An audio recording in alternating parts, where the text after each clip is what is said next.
We'll make a start. We'll have a karakia to open to the meeting, please. We will stand, please. Morning, Papa. Good morning, me Paula.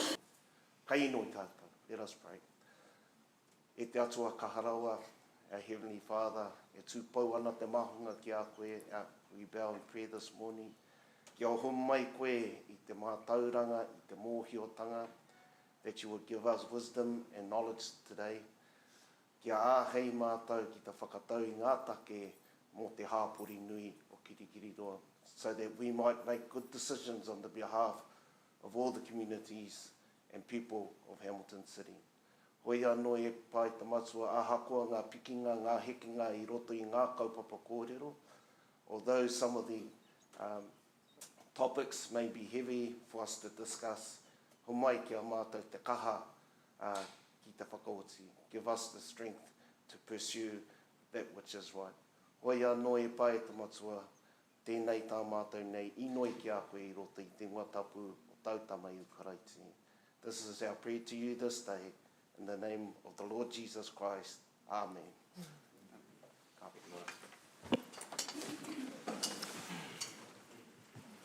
Thank you, Mina. So we're going to see if there are any apologies, but I haven't heard of any. No apologies, so that's fine. We have some councillors participating by Zoom. Confirmation of the agenda. It is as circulated, so if someone would care to move and second the agenda. Thank you. Moved by Councillor Van Oosten, seconded by Councillor Hamilton. All in favour, say aye. Are there any declarations of interest? Being none, we move forward. Public forum is noted, but of course there's very limited aspects on which the public can talk to us since we're going to consultation on this. So that's fine. We'll move past that. We'll get into the confirmation of the council open minutes of the 9th and 10th of December, and then once we've got those aside, I'll talk in the... Thank you. Councillor Wilson? Councillor Bunting? All in favour? Opposed, carried. So I take it from that there was no questions arising. Anyway, I think that will be dealt with in the course of the day. So now we're on to, thank you, the Chair's report, and I'll use this time with my Chair's report to just talk a little bit about, I'll take it as read, to talk a little bit about how we should run the day. I think it would be, I'll give plenty of time in the debate, because this is the important time for you to connect with the public about your ideas on this project before it goes out. In terms of questions, please bring your top couple of questions to the fore. And certainly questions about any of the changes are very relevant, but in terms of general business, we've had lots of time of debate since the beginning of December, so we won't be going for 10 or 12 questions each, otherwise we'll expand the time. But I do want to provide for a fair amount of democracy in the debate, and I do want councillors to understand everything that's in the report so that you know what you're signing off to. Outside of that, I think it'll be a good day. Just noting that these processes are always interesting because we've got representatives that come from all different perspectives of political perspectives, community perspectives, personal perspectives on a lot of our work. And what we've landed here with this draft is a collection of projects that we've wanted to highlight, plus, and this is really important, plus the body of the LTP, which is much, much bigger than just the highlighted projects that we've also talked about over the months. And we're going to go out to the public and say, well, we've had months of debate and discussion about this. We're putting something out to you now. And we're genuinely interested in hearing what you have to say. Not, you know, there's some things in here that didn't light my fire, and there's some things in here that personally I don't share the same view as others on.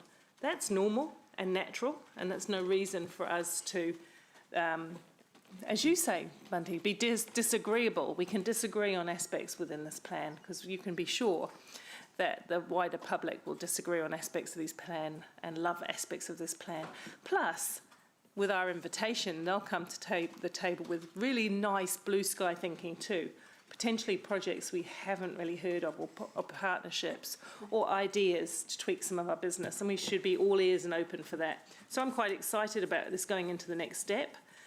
And then you and we get a little kind of downtime from the political side of the long-term plan, but we must all play a part in getting it out to our communities. We all belong to different networks, and we should use our networks as hard as we can, attend the many meetings that the team have put together, front them. You're all going to be leading several of those, and go to as many as you can, be in front of the public, talk with them, because that's how we're going to get the best engagement that we can. So on that, thank you very much, councillors, on the process that we've been through today, and I'm looking forward to where we land with this afternoon. So we're going to start. Can I move somebody? Questions on my report? Let me see which order we're in, sorry. Deputy Mayor Taylor.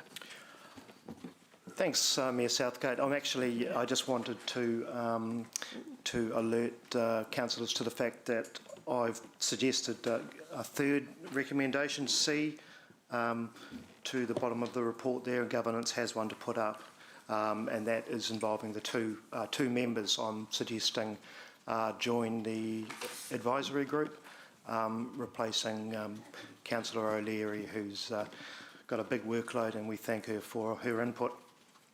Yeah, thank you for that. I'd overlooked that slightly smaller matter of business, but you're right. We've got a vacancy. Don't forget, councillors, that you can all go to the Central City group. It's an advisory group. It's open. It's very welcoming. But getting voices that would like to attend that is key. See that you've put up Councillor Van Oosten and Councillor Naidu-Rove. Yes, Mayor Southgate, I've spoken to both councillors, and I think they're both keen. Councillor Van Oosten is usually there anyway, so she may as well be a member. And she really wants to be a member, I think. So let's make it so. And look at that happy face. Exactly, and I'd really welcome Councillor Naidu-Rove's intellect and relative youth. So I'll move.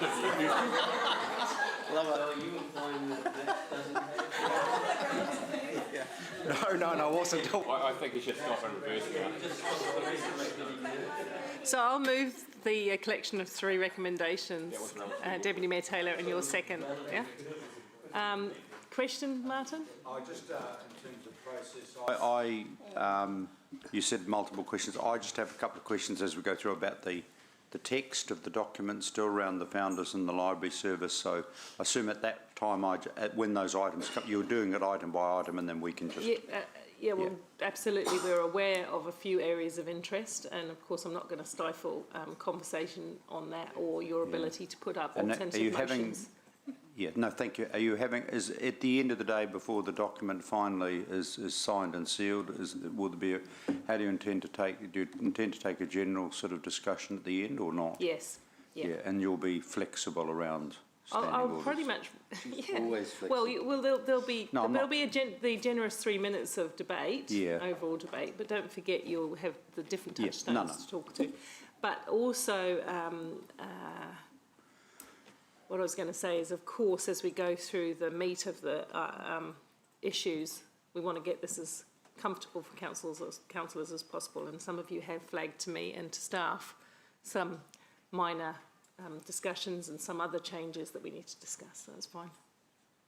I just don't think we need to rediscuss that with which we're all comfortable. You know, let's move through to the issues that we need to All sort. I'll do is raise a couple of very brief non-significant queries and see if I can add a sentence. That's cool. Thank you. Brilliant. Thank you. All right. Report has been moved. It's been seconded. All in favour, show of hands, please. So, The motion is carried unanimously. okay, thank you. Right, councillors, we're on to item number 1, which is the draft revenue and financial policy. And just a quick reminder to staff, when you're presenting, that's fine. You can stay at the table. When we move into debate, and to move away from the table so that councillors have free rein over their debate. Okay, cool. Thank you. Good morning. Morning. So I'm just here this morning to talk to you about our financial revenue and financial policies and our rates policies. So we've got a couple of policies that we need for you to approve to go along with the consultation document that you're talking about today. The revenue and financing policy, funding needs policy, so they're really around the financial strategy and how we're obviously going to fund the activities. So that's the difference between what we're using the general rates for and then what we obviously have our fees and charges for and our other sort of types of capital revenue that we get. We also have going today the rates remission and postponements policy, the funding impact statement and a rating policy. So again, all of those are packaged up and at the moment they're reflecting the decisions that Council made in December around the general rates percentage, the new targeted rate that we're talking about and the two bits that we've changed in that particular policy is taking out the gardens rate, so we had that as a separate targeted rate. That's no longer, that's just going to be picked up as part of the general rate going forward. And the other thing we've changed in those policies, there was a lot of, in the last policy, there was a lot of words, I guess, if you like, around the transitional moving from capital value and things like that. So that policy has actually been stripped out and is now a lot smaller and a lot more consistent with our others. So what I'm asking today is just those policies just go along with as supporting documentation for the consultation document. However, we do formally consult on the revenue and financing policy, so we do need that to be approved today from Council. So let's take questions on those with particular focus on the revenue and financing policy consultation questions. I know there will be some. Councillor Pascoe. I knew you were coming. I didn't even push my button yet. It's called artificial intelligence using algorithms to work out who wants to speak first. Okay, well, just a question first that isn't financially related, and it may be that you can't answer this, Tracy, but it's around paragraph 27. I'm just curious to know the reason for the removal of the Hamilton Gardens targeted rate when it says that this largely coincides with the completion of work that it was originally introduced to fund, when in fact in the recently approved Gardens plan we gave very, very clear instructions to the three external funding groups, the Friends, the PGG and the Trust, to get out there and fundraise. And I've already spoken in the chamber about a concern that there could be a risk here that we might find that external funders may be reluctant to fund the gardens projects if there's no clear commitment through a targeted rate by council. Sure, so I'll start and Rebecca might be able to help me later on. So my understanding of when the original Gardens targeted rate was put in, as with most targeted rates, they are targeted for a specific reason. And at that time, there was a program of work to be completed in the gardens. Now that particular package of work, if you like, has been completed, and that coincides with that targeted rate already going to cease. However, we obviously have moved on and we've got another package of work, we've got a whole lot of operating expenditure, we've got a whole lot of capital expenditure.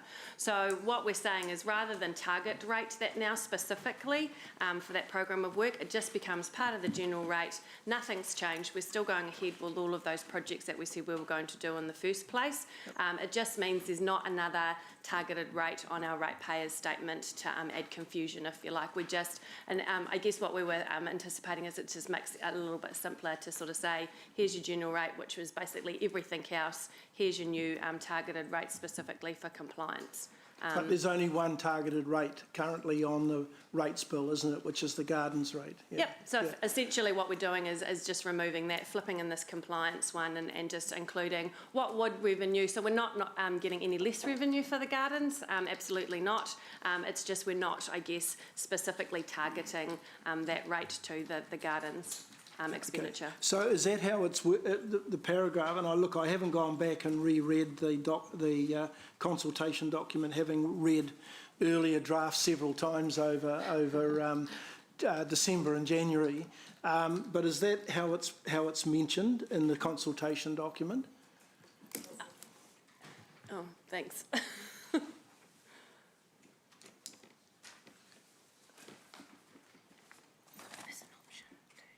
Oh, yeah. Okay. So what we are asking the ratepayers is around obviously transferring this funding out of being a specific targeted rate into our general rate. So what we're saying is we either maintain it and leave it there, or we basically just include it into the general rate. And we've got obviously advantages and disadvantages of why we'd do that.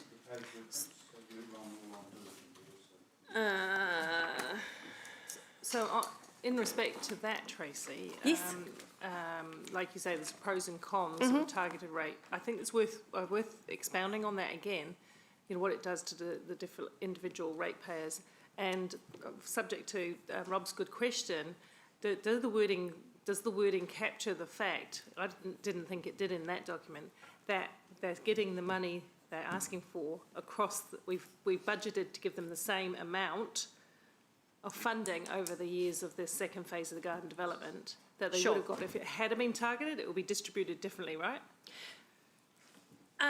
No, so one of the advantages that we have specifically said is Council's commitment to Hamilton Gardens and its level of funding would remain the same.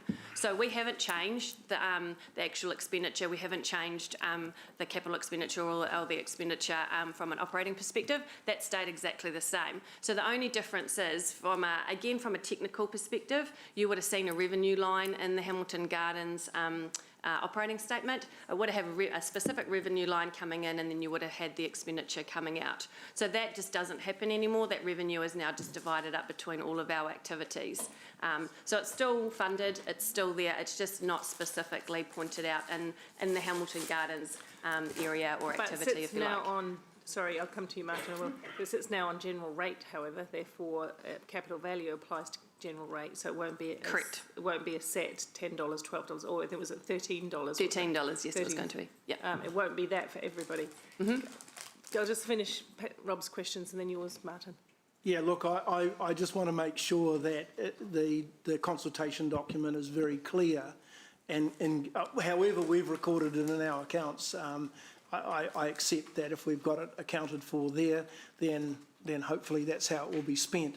But I think I want to give some assurance to those who do respond to the consultation document that in fact they're getting a chance to clearly, and I just thought paragraph 27 was a little bit misleading when I appreciate there was a number of projects in that targeted rate, but we've kind of just extended it along to a whole lot of more projects. Yep. And for all intents and purposes, the funders out there probably still want us to have that skin in the game, and that's where I think the risk is. I think it's a good point. I think we can capture. So that's getting into debate. It's really around the wording in the consultation document that it's very clear.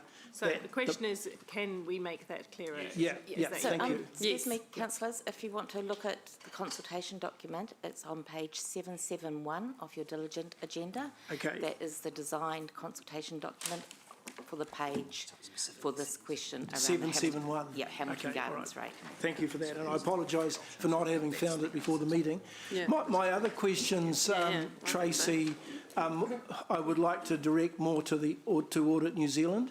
So we'll have an opportunity later when they come in to... Yes, so they're coming in as part of the consultation. Yeah. Yeah, so if I can hold over some questions that I have on the financial statements. Yes, that's fine. Until Audit New Zealand are here. Thank you. That's the only question I had. That's fine. Thank you. So presumably, as we go through the finalising script of the document, not wanting a committee to rewrite the document, but obviously we'll stop briefly. We'll pause at page 771 and highlight just that we're all comfortable with that explanatory note on the Hamilton Gardens. Yes. Yeah, we can do. Now, the other thing is, it says here, the target rate to the general that was currently collected through the target rate, this largely coincides with the completion of the work it was originally intended to fund. What was the wording of the original resolution of council at the time? Because obviously that is going to tell me what was the intent of the decision of council at the time. Through you, Mayor Southgate, the resolution from December was as part of a bigger resolution on the rate structure. It was the discontinuation of the Hamilton Gardens rate. No. Oh, The no, he means the original one. The original intent, because obviously what is important, there was a democratically elected council that resolved significantly to have a target rate. This is, our Chair of Finance is raising the issue. The council made a very considered decision to impose a targeted rate as an outcome of intense discussion with some significant stakeholders of the garden, right? So I just want to get an idea, and I honestly don't recall, I can't recall the wording. We'll look it up for you. Thank you. Because what I want to say, Questions, so Well- what you want to ask is? in no sense of disrespect, can the Mayor assure us that we will not have a yes minister approach, that we will go right back to the clear, crystal intent of the council of the time, and then we'll say, yes, we are moving on? What I can say in answer to that question is that it's never been a yes minister approach here, and that we have had quite a bit of debate about how the capital funding of the gardens should be treated throughout the many workshops and discussions we've had on the LTP. But thank you for bringing that question. No, I'm not. I certainly wouldn't suggest you would be a yes minister, Your Worship. Thank you. Councillor McPherson. Yeah, look, just the wording, the terminology compliance rate, and it's maybe not a question to directly to Tracy, but perhaps to the consultation people. I looked at the definition, which seemed good and clear, but the name, I'm concerned, and this was raised before about the word compliance rate. So I'm wondering where we can raise the terminology there, because I don't think when you use that term, it clearly people get the picture of what it's about. They would not understand. But the explanation, the text is, I'm not arguing with. I think, so I don't want to litigate that here, but is there somewhere today that we can? Yes, well, look, we have to be comfortable, because this is part of the messaging to the public about why we've done those two rates differently. Do you want to talk to that, Sean, or do you want to think about that and come, I've got it noted, and we come back to, when we think about the document, how we portray that? This is one of our documents going out, of course. Yeah. So I'm not arguing with the detail, just the first glance. I'm just looking for anyone to who would like to answer that, why it landed with that terminology. So the terminology compliance targeted rate was what was in the resolution from December, in terms of it was referred to as a compliance targeted rate. So is the question, can we change the name of it to something else? Well, that's certainly a question, yeah. There's no blame attached. I'm just saying it doesn't necessarily sit well. Can we come up with more explanatory terminology, Okay, so at first glance people get an idea of what it relates to? Yes, okay, so let's think about that. I've got it down as a holding point, because I know that when Ryan first popped the idea up, was one of the first ideas that was called a government Yes, compliance. it had that term in it, yeah. And we decided we didn't want to bite the hand that feeds us and so on, but what we wanted to do was be... Well, we might want to now, because they're not feeding us very much. But what the aim of it was to be quite clear of where the driver for those costs at, right? And that a lot of those driver for those costs was coming out of government. So, yeah, I have it on a list, all these things that I have on a list, I'll make sure that we're comfortable with before we finally sign off. Is that okay, Ryan? Yeah, it was just that point. It was originally central government compliance tax, so, but we can talk about that later. Okay, through the chair, I've just got a slight concern that the recommendation is to asking council to approve these policies, and they do refer to that word, compliance. So I know we'd like to talk about it later. Which is why I raised it at this point. We should resolve it now before, or change the resolution to mention this point, that, or whatever the council comes up with later. Yeah, so I'm asking you to think about it for a few minutes while we ask some other questions. Yep. I think the key here is, if you're going to say compliance rate in one sentence, you still have to have an explanatory about what that is. Because that's not our compliance, it's not complying with us, it's complying with... And while I was like, a bit about the government compliance rate, I wonder if there's a way that we can say compliance and even in brackets work with government's direction or something. So Councillor McPherson's entirely correct. The explanation is is good enough. I think that the wording, you're right. I mean, and if Councillor Hamilton was keen to have central government compliance rate, then we could just change the documents to include that. Hang on, because I think Yeah, it's largely, but not entirely. there largely is. There is aspects I understand in terms of some of the requirements to review our district plan is getting picked up on that, but some of that is driven through our decision in terms of how we do respond to those requirements of the government. So whilst it's a central government related, some of it's, I'd argue, is not necessarily entirely central government. But we did agree that the overwhelming majority of it was central government related. But I agree with that. Perhaps if we didn't have the word central, we just said government compliance rate, that sort of fudges that issue slightly. What about regulatory compliance rate? No, that's even more accountant speak. It's not accountant speak, it's planner speak. I mean, I don't hang out with accountants anymore, I hang out with planners. Okay, so I don't like to give it to comms on the hop to come up with some sort of really meaningful term here. But so what would you like to see? Let's see if we can get some common ground on this. What would you like to see it called? Respecting your point, Mayor Paula, I don't think if we just said central government, it's derogatory to them. It's a fact that they've passed on costs to local government, and we're just highlighting them with a transparent, targeted rate. So I don't think it needs to be construed as negative. And there was the trigger that made us review the district plan, the 3 GPSs or national, there's a whole raft of things that triggered it, as well as the 3 waters thing. So. Yeah, if I was just to play devil's advocate, perhaps we all should think that government will also say that some local government, I don't think they're referring to Hamilton City Council, should have been further ahead with, say, for their waters investment in the past. So this is a little bit of us catching up to where they wanted us to be. But look, I'm in the hands of council. I'm relaxed about this, to be honest. You'd have to put a motion, I think, or get the majority approval of this room to change it. Do you want to try that? For clarity, what was the resolution? What was the resolution, Sean? The December one, you mean?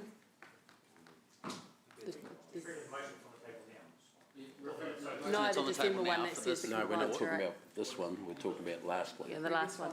What do you want the previous motion so we can see how it's translated Well, across? we could put something in today's motion Yeah. that amended the terminology that was derived from the last one. You can if you want, Ryan. Yeah, but what was the last one? It might have been accurate, I don't know. So the December resolution referred to the compliance targeted rate. So that's what we've used in the draft CD. If you wanted to put a motion up to change the name to the government targeted rate or whatever you wanted that to be, the place to do it is now when adopting the revenue and financing policy. Okay. And then we would have to flush that through all of the other documentation. Okay, I think it's time to test how councillors feel like that. So do you want a motion to change the terminology to government compliance rate?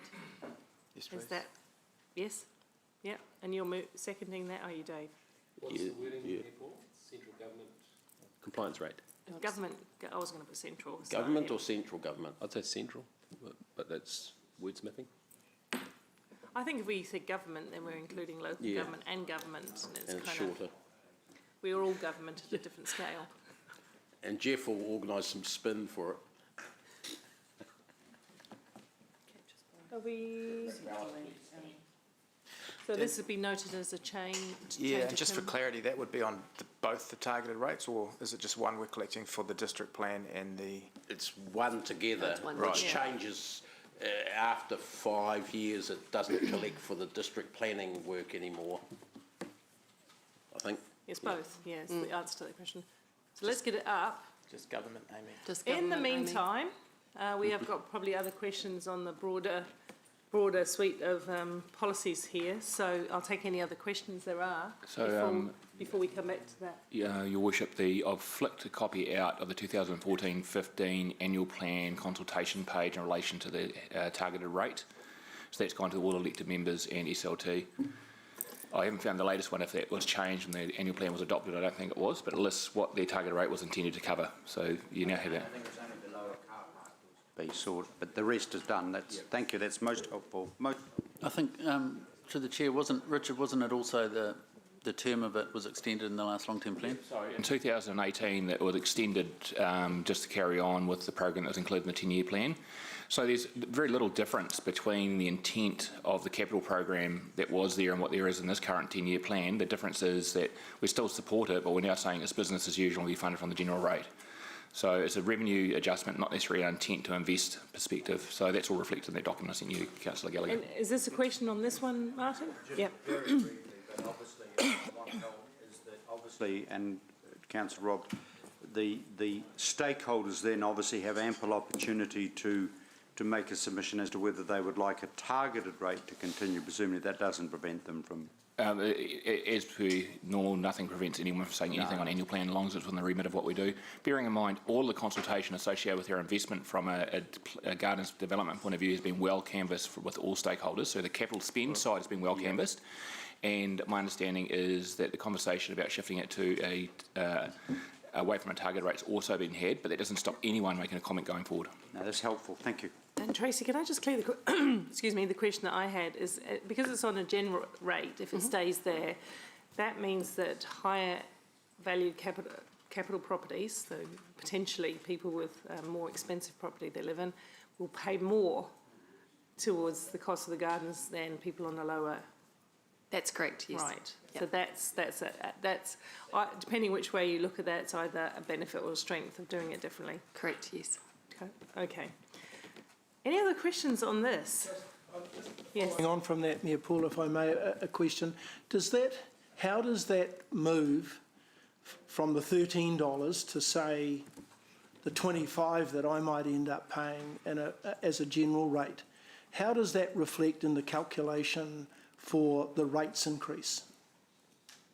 We did work it out. It was about 0.5% or something, wasn't it? Yeah, it was about 0.4%. So is that over and above the 8.9, or is it part of the 8.9? So if we went with option 2 to maintain the targeted rate and pulled it back out and left it at the $13, the 4.4, I think effectively I worked it out, would be about 4%. So just to maintain the same amount of revenue to do exactly where it is, but shuffle between the two, you'd end up with a general rate at the 4%. You'd still have your government compliance targeted rate, and then you'd now have your Hamilton Gardens still at the remaining, if that's what you wanted to do at the So $13. if we agreed then on retaining the targeted rate, our rate increase would drop from 8.9 to, what, 8.5 or some other figure, yep. which we would then be marketing as the rate increase rather than the 8.9. Well, I mean, all of these things are pretty important at the end of the day. Yep. Okay, thank you. Any further questions? No? And then we can go to, now somebody wanted to hold off a question around the Hamilton Gardens rate till the audit were here. No, I had some questions on the finances, which I'll find it, I was wanting to ask. And where in this report are we considering all those financial statements that you, is this part of this part of the report? Or no, is can I answer that? Sorry, for you, Mayor Paula, Southgate. Those, we consider those when we look at the long-term plan consultation and the underlying information. So if that's in a couple of agenda items, we look at all the underlying information because that forms the numbers that have been put into the consultation document. So Audit New Zealand will be there. Yeah. And so approving this now is not, it still leaves open the opportunity to discuss and debate? Yes. Okay, thank you. I was thinking of hold those questions over then. Yeah, I was thinking of holding over the vote on this too, just until we've had that fuller conversation. It's neither here, it's just machine. Pardon? Sort of an omnibus at the end. Yeah, oh yeah. This is consequential on. Yeah, so we'll just set it aside for the moment. We won't vote on this until Rob's been able to have his questions and anyone else satisfied in the presence of audit. Okay, so that brings us to item 8, which is the draft development contributions policy. Good morning, Greg. Good morning. Oh, good morning, you both. How are you?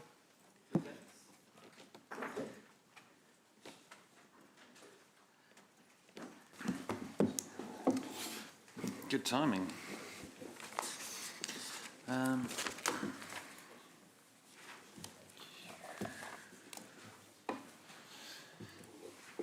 Good morning, Mayor and councillors. I'll take the report as read, but I'll just make a couple of introductory comments before taking questions.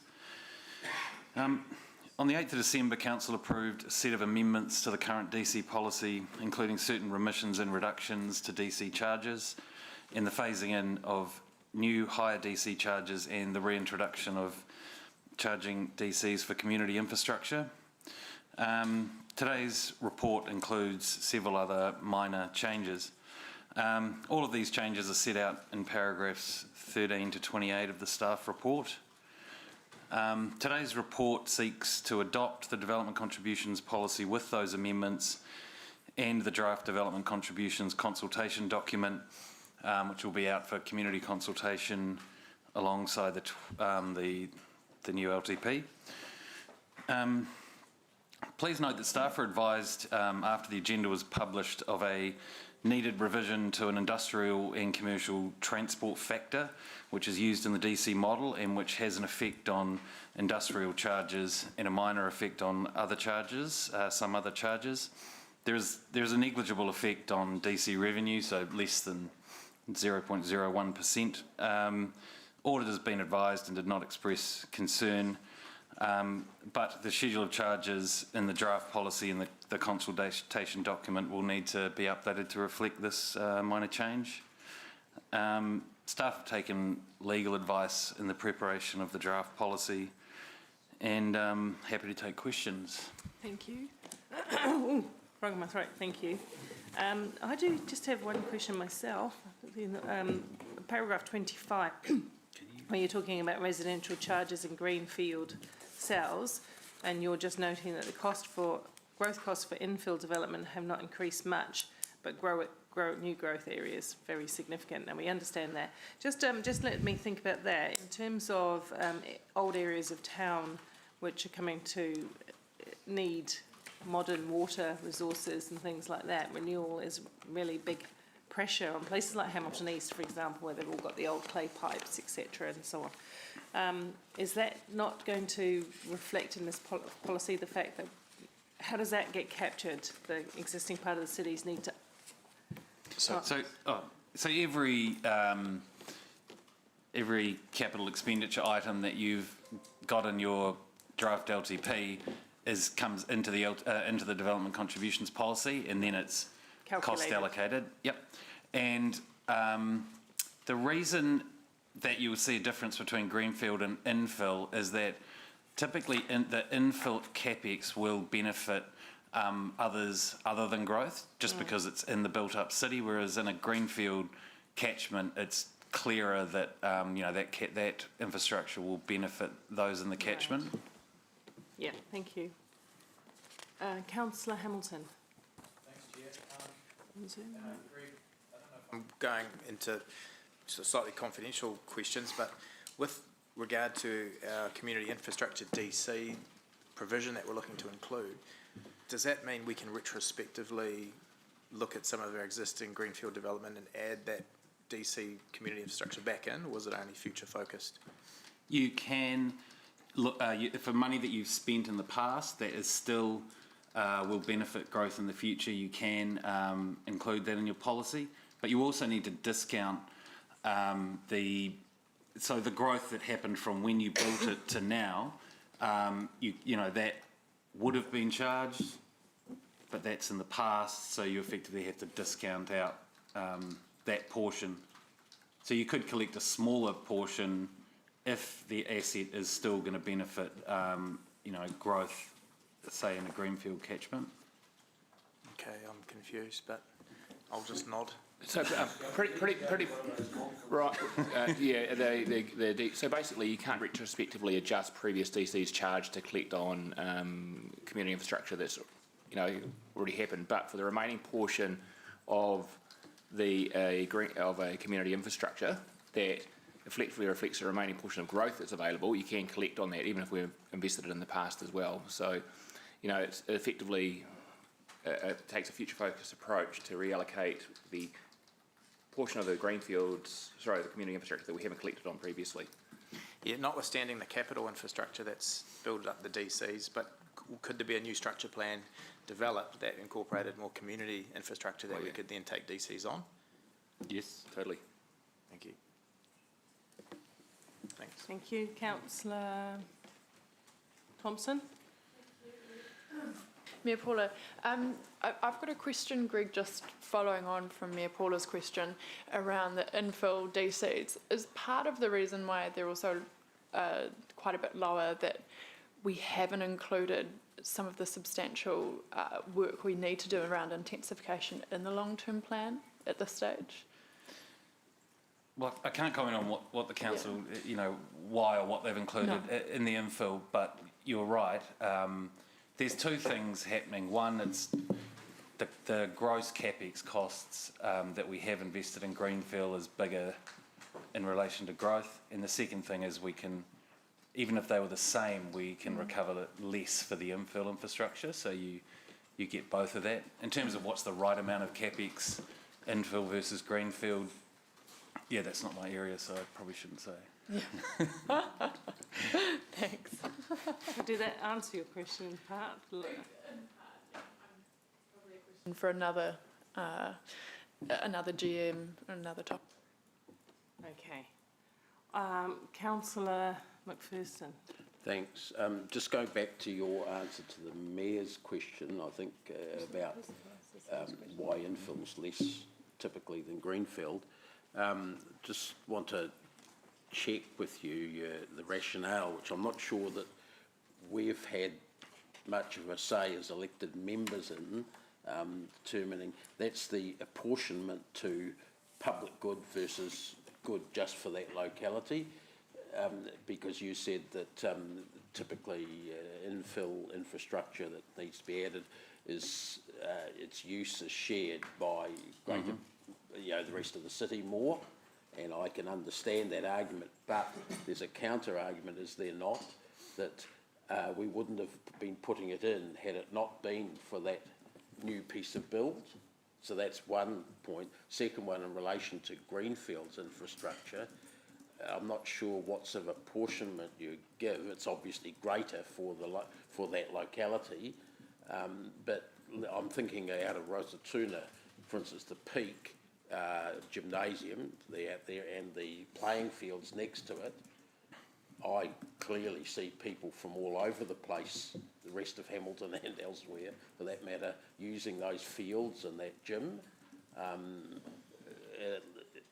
proportionally just as much as the locals do. So the question is...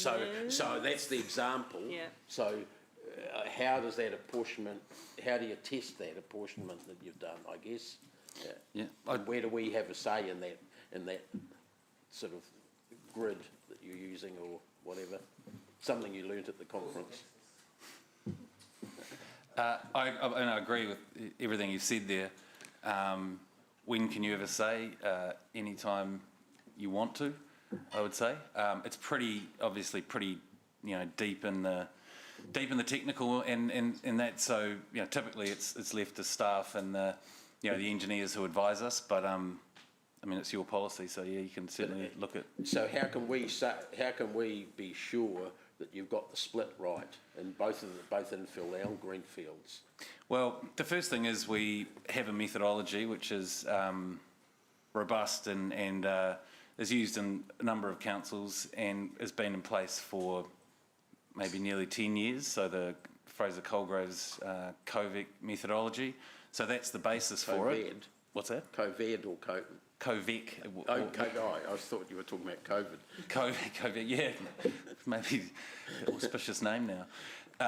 So that's the first part. The second part is our internal, our staff engineers, you know, senior engineers review the allocations, and we have consultant engineers who provide input, and then we oversee it as the DC staff. So in terms of how do we know, that's the level of rigour that goes in. It's not to say it's exactly right or that you couldn't interpret it another way, but that's where we get to. Yeah, I guess I'm going back to my example, I'm checking that the Rotatuna Park, Korikori Park playing fields there, which we spent millions on. Yes.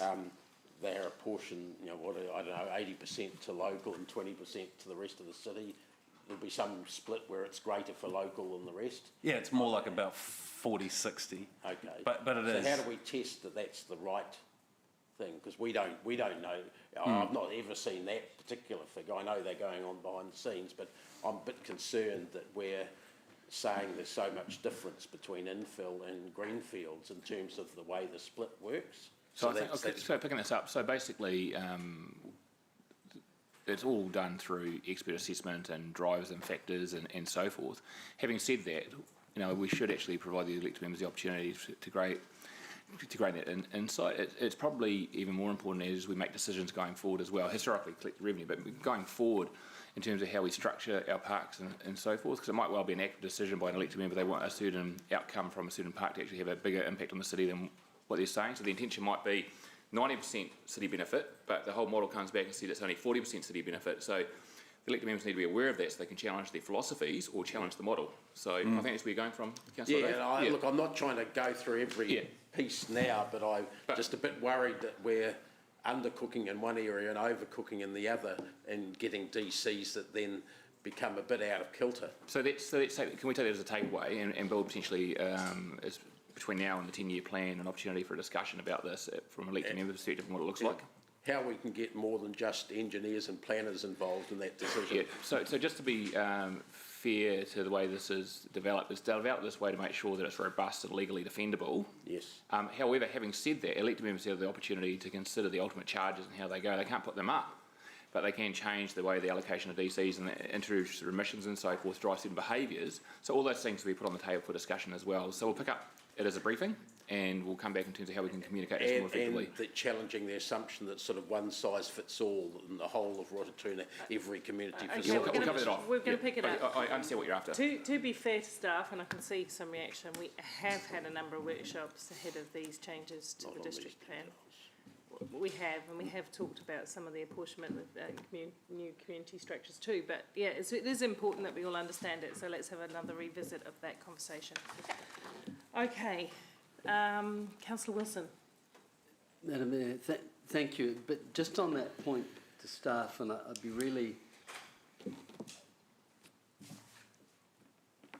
The basis of which you determine the allocation on this is based on expert advice, correct?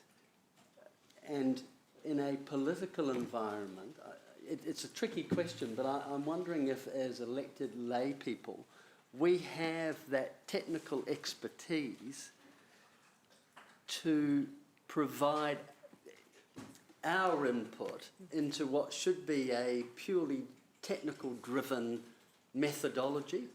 Yeah, and I'll pick that up. So I'm really worrying that by asking for us to dive into this black box of mechanics, whether we're equipped to do that. I'm not suggesting that we can challenge the model and the technical aspects. I don't get that. What I want to be able to do is confirm back to the elected members how the model works, and also, so that's information because it's part of a key decision making, and ultimately you guys end up carrying the boat for the DC policy. So that's an important aspect of information. The second part is I want to make sure that if the elected members make a decision to invest in a certain subdivision for community infrastructure or any infrastructure with an expectation that's going to have a certain benefit to the city, and the economic modelling's not reflecting that you have an opportunity to improve your understanding of how these things work so we can make better decisions in the future. That's the angle I'm taking. So it's not necessarily about challenging the model. Right. It's about making sure that we let you know what we're doing so we're informed, and we let you know how it works so you can make more informed decisions going forward. Okay, I'm more comfortable with that analysis than what I thought. Okay, thank you. Okay. I'd just like to add one quick thing. The overarching consideration is it legally robust and compliant? So whatever we do, that's the overarching lens. Okay. And the second lens is the purpose and the function of the infrastructure. So those two things, regardless of what you do, has to be consistent with those two things, and then move from there. So I just wanted to add that. That's where we start from. Yeah. Okay, thank you. We have a way forward with that. Are there any other questions on this? Because otherwise we'll go to the recommendation that we adopt the draft, and remember, it's a draft contributions policy, and we will be engaging with the development community on this for the long-term plan.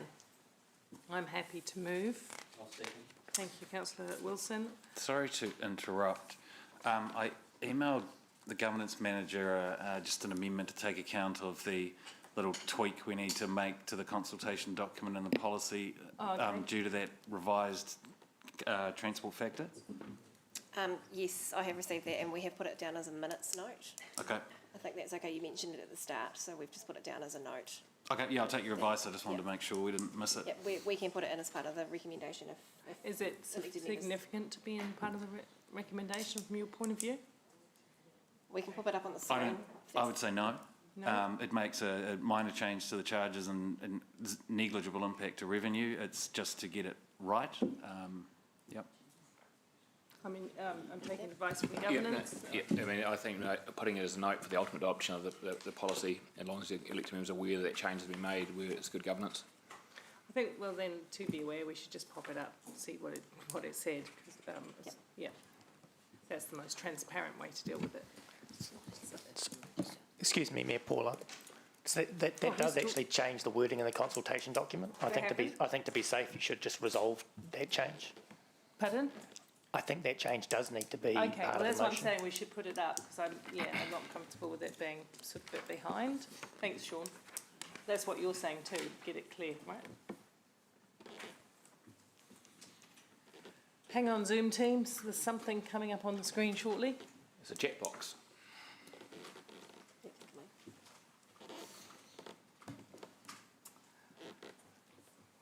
You've got to love technology. I can see myself from every angle. That's not good, by the way.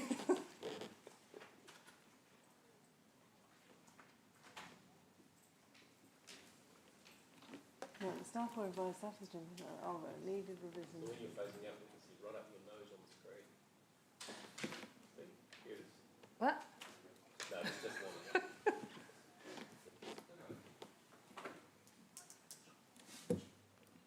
Okay, I'm still comfortable with that. We'll incorporate it, I think, because it alerts the public, albeit a minor change, to the change. Lachlan, are you comfortable with it? I am, just leave the glasses behind. Yeah.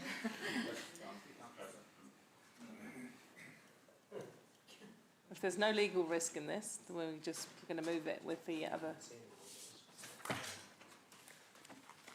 I've run to the $2 shop many days to get glasses. Put your legal risk glasses on. You happy? Okay, happy. All right, we'll incorporate it, Councillor Wilson. Thank you. Yeah. Okay, everyone, we will go to the vote on the board, except for those people in Zoom who will clearly raise their hands, please.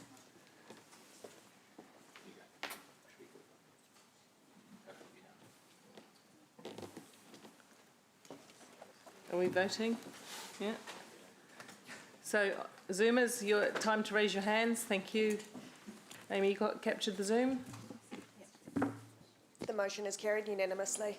Thank you, councillors. Oops, I've just logged out of my thing. Just get it back up. Okay, that brings us now to item 9, draft growth funding policy.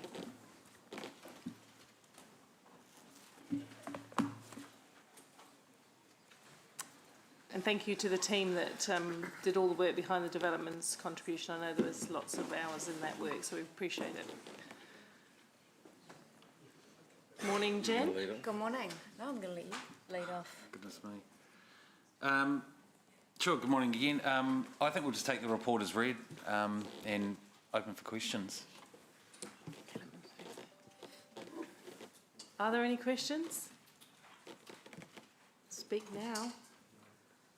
And there you go. That's got to be good news. So we'll go to the recommendation in that case.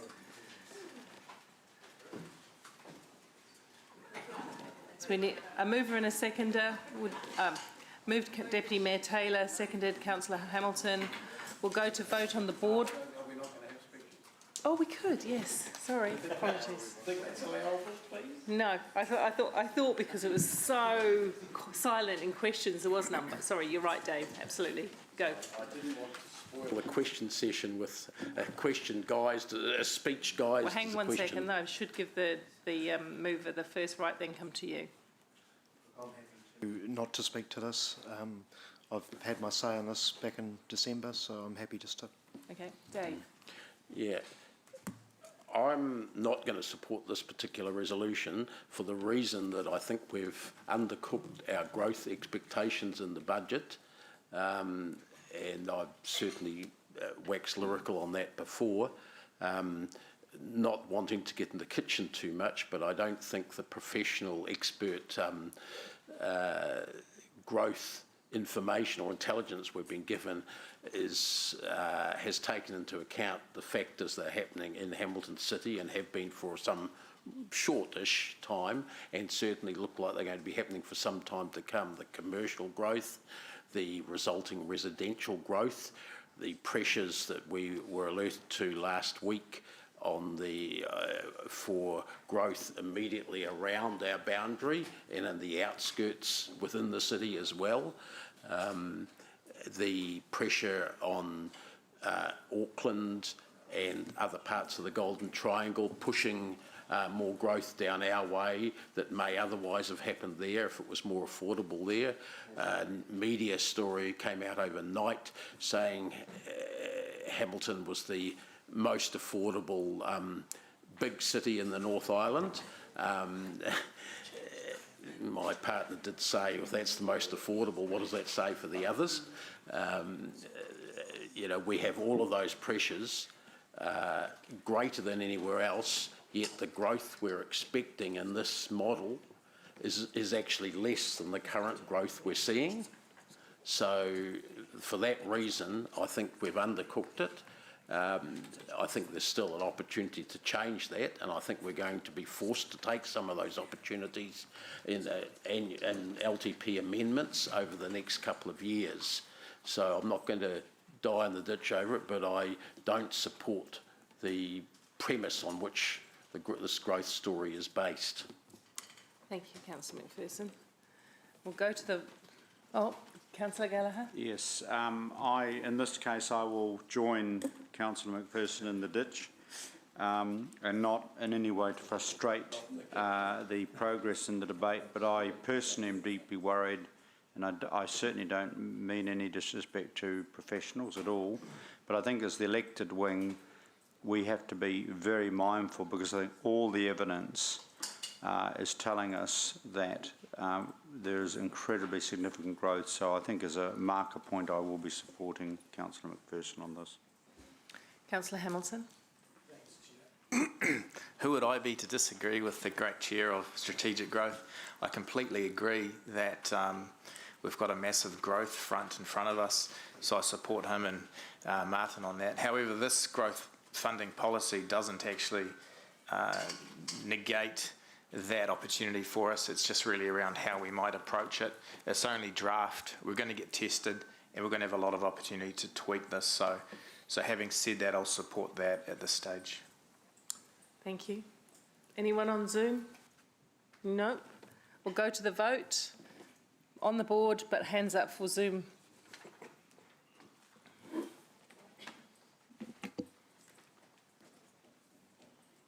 Margaret, are you there?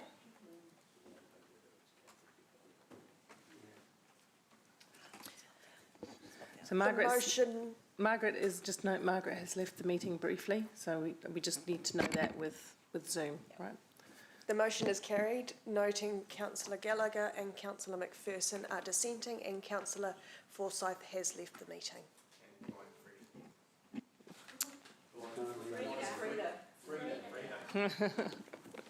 Thank you, everyone. Right, next item. We're getting into the long-term plan now. So Julie's going to do some introductions, as I understand it, and then we will hear from Audit. I think that's the order of which we're doing. We'll hear from Audit. Just to let you know, councillors have suggested there will be some questions of you, so we've held back on moving our financial suite of policies until after your... Morning, Julie. Good morning, Mayor Southgate. Good morning, councillors. What I'd like to do is just do a couple of introductory comments. You were sent some updated documents yesterday, and I just wanted to clarify what they were and why they were updated. So we sent you an updated consultation document. This update included some additional words that audit asked us to include after they finished their final review of audit this week. There was no changes in the numbers in the consultation document. We also took the opportunity to update some of the photos, that we're doing an additional photo shoot to get better photos, and there were a few minor typo type changes. They're all listed in the change register that I sent with that document. We also provided, there were two other changes that audit requested from their final audit review. One was a change to a number in the underlying financial information. It was just a correction of a number. And the second was some additional words they requested us to include in our assumptions document. We also, in the email, you received an updated design version of the thing you've just discussed, which was the revenue and financing consultation document, and also an updated design version of the infrastructure strategy. Both those were as per you received in the original agenda, which were Word documents, not the design versions. So I'd just like to quickly talk about where we are and what happens from here on. So the focus of today is to, there's a couple of steps that we work through in terms of the resolutions. The first is the adoption of the underlying information. So this is all the financial information that's been used to prepare the consultation document, the cost of all the projects and the revenue in the consultation document, and our financial graphs in the consultation document. This is where you'll have the opportunity to ask questions of audit as well. We'll receive the audit opinion, and audit will talk to their audit opinion and again answer any questions from council. And then the last step is to formally adopt the consultation document, so we can begin our planned engagement on the 5th of March. This consultation document, I'd like to thank the elected member working group that helped staff put this together. That was Mayor Southgate, Deputy Mayor Taylor, Councillors Pascoe and Gallagher. The consultation document is the opportunity for us to engage the community in the conversation about the 10-year plan, and we have made sure, following feedback from the working group, that there are a number of places in the consultation document where the community can add their ideas. So we've tried to make that broad, that there are a number of opportunities for them to give us their blue sky thinking, alongside answering our questions around our options that were proposed. Once we have all of this and have all the community feedback, we move into deliberations in May, so they're scheduled for the 4th to 5th and maybe the 6th of May. This is the opportunity for the elected members to consider the information that's come back from the community and decide what you want in your final long-term plan. Staff will be available from the beginning of consultation period to respond to any questions elected members have around information that they're hearing from the community. So if something comes up and you'd like us to give you a bit more information about that, so you have the information in front of you in advance of the deliberations meetings, please get in contact with us and we'll support you in that way. So I'd like to maybe now ask Clarence Suzanne and Wendy Freeman to join me, our auditors from New Zealand. So councillors who have questions up on the board, hang on a second, we're just not going to take them until we've had the auditors address us, because some of the questions will go to them as well. Is that okay? Thank you. Good morning, everyone. Good morning, Your Worship, councillors. Thanks for the opportunity to join you today to discuss the long-term plan or the consultation document.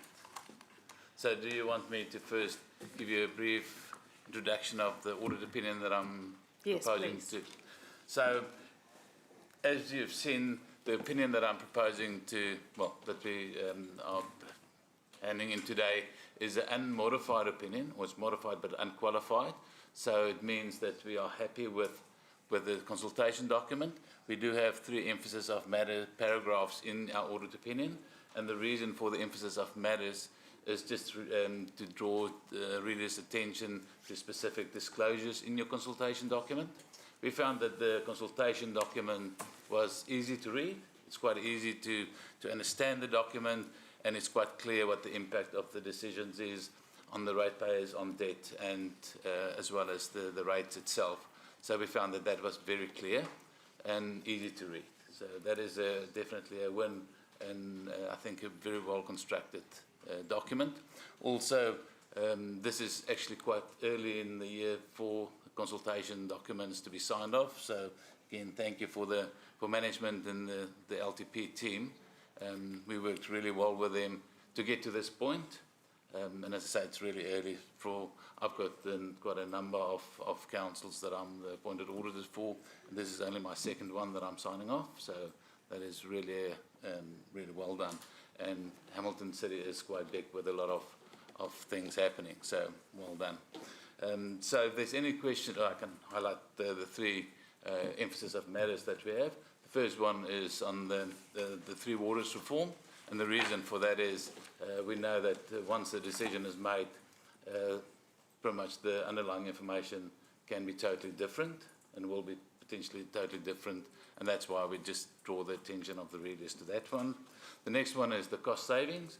Now, again, with the assumptions, we're quite happy with that the assumptions underlying the cost savings, to achieve the cost savings, we're happy with that. Because of the uncertainty around it, it's all new things, we think there's a chance of it not being achieved.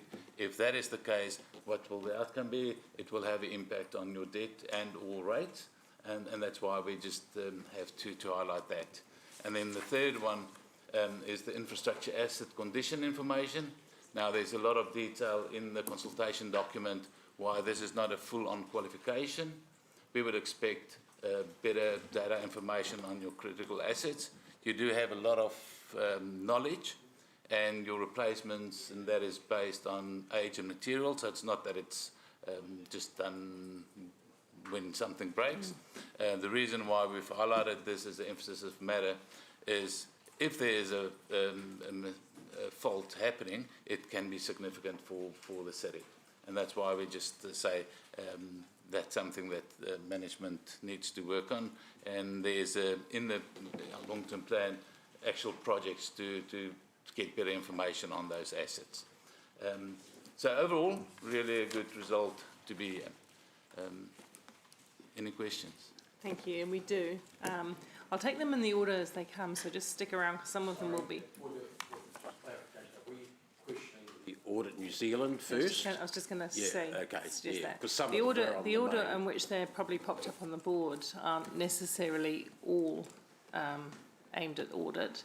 But I think as we have them sitting here, can I ask councillors, I will get to your other questions, can I ask councillors who have a question for audit to go first? It makes common sense. And then, I know Bunty, you were first in line for a question afterwards. Is yours related to No, it's not to audit, so I can wait. So, yeah, so who has a question for, one, two. So I'll go for Rob, you and then Dave, and then we'll go back to the order on the board and anybody else in Zoom. So we'll start with Councillor Pascoe. All right, thank you, Chair, and thanks for the presentation, Clarence. I just have some questions around risk concerns in terms of your audit. And the first one is around our financial strategy, where in this long-term plan we are projecting to borrow up to the maximum that we can borrow with the new upper limits of LGFA, when in the past we've had a 20% buffer. Do you sense any risk concerns given COVID and other environmental issues out there in the marketplace, that we are being overzealous in our projections to go right to that 300% limit when we've previously adopted a much more conservative approach? Thanks for that question. Thank you. Yes, so when we do the audit, we actually do look at all of that. So we start off, our audit approach is risk-based. And yes, we do look at your financial strategy. We look at your infrastructure strategy.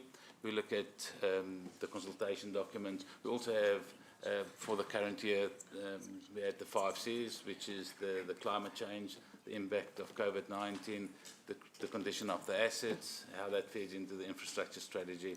We have the right debate, which I've already said I think is really good. So we look at that. Then we look at all your assumptions, like the growth assumption, see that it's based on the best available information, and if there's changes to that, how that's factored in. We then make sure that all those assumptions are actually applied through all the infrastructure strategy, financial strategy, and financial modelling. At the same, it's constantly applied. Then we look at your internal policies like the 300%. What does the LGFA say? We look at your doability of your capital program, and then based on all of that, we say what is the impact when you look at your because in your consultation document, most of your capital program is based on not on renewals. It's only a third is renewals. The rest is on your actual bringing work forward. So it's more for growth and improvement of levels of service. I say improvement, although it's more for catered for growth. So if there's any slippages or if you hit your debt limits, it won't have an impact on the renewals of your assets. So you can still manage the overall risk. And based on that, we were happy with the risk of how it's managed, and also that there's enough headroom, although you're getting very close to it, for any unforeseen capital expenditure that you have to incorporate into your overall financial strategy. Okay, so you're quite comfortable that we can, all of those factors, we can actually manage getting very, very close to that upper limit? Yes, I am. Okay. Second question is around personnel expenses. And in the first year of this long-term plan, according to the budgets, we've got an $11.5 million increase in personnel expenses, which is about 14% on what we're currently paying. I believe that bills in a credit for some of the cost savings that you alluded to in your presentation. What level of scrutiny have you given? And that increase is much, much higher than what we see year to year. What level of scrutiny do you give that huge increase in that first year of the LTP? So we look at the budgets, and then we look at the capital program, for instance, for the delivery of that, what is in the budget to deliver that. And if there's, so overall we look at that and see what is the increases. Is it just salary increases or is it FTEs, and in which area? So if we know that there's a big capital program to be delivered, then we look into that as well. If there's a cost saving directly attributable to the savings in salaries, then we factor that into when we do look at the cost savings. And that is managing, if you say we need 50 new people, and if somebody resigns and we can't replace them straight away, and we've budgeted for let's say 12 months, but it's only 6 months that you'll pay for it, that is a saving against your budget. When you take a step back and you look at the overall cost savings, that target that's in the LTP, the salary part of it is very small in comparison with the other three legs that's in the cost saving assumption. Okay, thank you. And last question, Mayor Paula. I assume as part of this process, you sit around the table with other auditors who are doing exactly the same process in other councils. And I guess all we've had so far is the media attention to what rate increases are being proposed around the country. Do you think, on balance, and having reviewed all of our costs and our capital program, that the 8.9% rate increase that we're advocating for the first year of the LTP and 4.9 is adequate to meet the program that we've got, and what you see in a macro sense what's happening around the country, around, you know, waters and a whole bunch of other things where there are some disasters happening. So when we look at the rate increases, we look at the let me try that again. We look at the financial strategy as a whole. We make sure that you have a balanced budget. Now, there's different ways of actually getting to the balanced budget. So you've got your own internal balance the books measure, which I think is really good to say that you actually have operating profits to pay for that, and you look at that specific measure, and it's from year 3 it is a break even. So if you're really technical about it, the first 3 years of the LTP there's very small losses, but if you look at the balanced budget benchmark, the official one, then Hamilton City doesn't breach any of those balance the books measures in any of the 10 years, and based on that it's a sound financial strategy that council is actually implementing. Okay. And one last question kind of coming out of that, if you will indulge. Yeah, it will be the last one, Councillor Wilson. Now I've forgotten what it is. It was very, very important, but I'll come back to it if I remember. Thank you. Councillor Wilson. Thank you, Madam Mayor. Having completed your analysis of all of the data that Hamilton City Council has to rely on to formulate its financial strategy, are you comfortable enough in your audit capacity that that data was robust? The short answer for that is yes. It is a forecast, so we do look at the assumptions, and we have identified 7 significant assumptions that this whole LTP is based on: growth, inflation, impact of COVID, inflation, interest rates. What else was there? But yeah, so all of those feeds into the model. And because it is forward-looking, the only thing I can say, in my opinion, I don't specifically say, and we think that you will meet this budget. What we're saying is it's based on the best underlying information available at the moment, and it's based on the best out there. So while conducting your audit, did you familiarise yourself with the economic evaluation from the city's economists that they have relied on to help frame the projection of growth?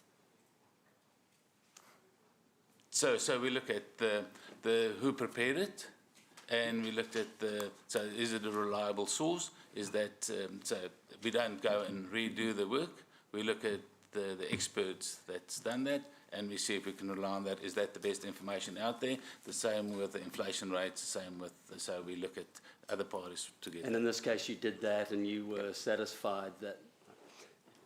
My last question is, in light of how important that data is, do you believe it would be appropriate that those economic forecasts are actually paired reviewed rather than being a single source of reliance? I raise this particularly because there are some within our community who have read some of the foundation documents from our economists who help frame our thinking and who hold a very different view, and they have advanced their own economists who are questioning the accuracy, the...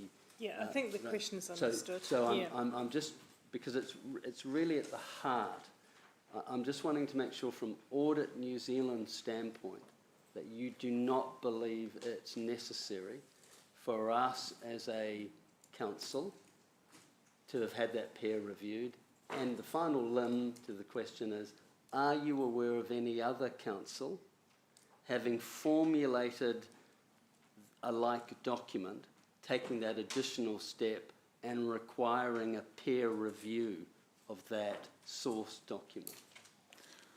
So we look at it's always good to have your underlying information peer reviewed and double checked. The more, because the assumptions is adopted by council. It's not for audit. What we do is we look at how reliable is that information. If it is peer reviewed, clearly that gives you more assurance that your LTP is based on the correct information. From an audit perspective, we look at, does that actually make sense, the information that's been used to prepare the forecast on? If we look at that and say, yes, that's the best available information, we accept that and we look at the assumptions feeding into that. We also compare that with the past 3 years to see what it was based on, and does it actually stack up with your previous projections. So is there if it's way off and you're making a new assumption or not making a new assumption, we will question that. But at the end of the day, same with the infrastructure strategies, asset management plans, all of that. If it's peer reviewed, definitely we will encourage that because it gives us more assurance and yourself more assurance. But from an audit perspective, it is based on good information, and we can't then say we think it should be peer reviewed. There's no reason for us to second guess. Yeah, I think that's clear. I think everyone that's clear. Another question, Councillor Wilson? The only clarification, I just want to make sure I captured your words correctly. I think you said it is good to have a peer review. Yep. Okay. And will you be reflecting that in your written audit to council, just going forward, that it's good to have a peer review, accepting that we haven't done it? Yep. Normally we would encourage people to have their underlying documents, where applicable, peer reviewed. Thank you. But it's not essential.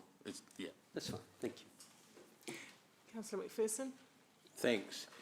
First, on the process you followed, you congratulated us on going hard and going early, I think, to use someone else's phrase. Was that initiated by Audit New Zealand or by our council, the going early part?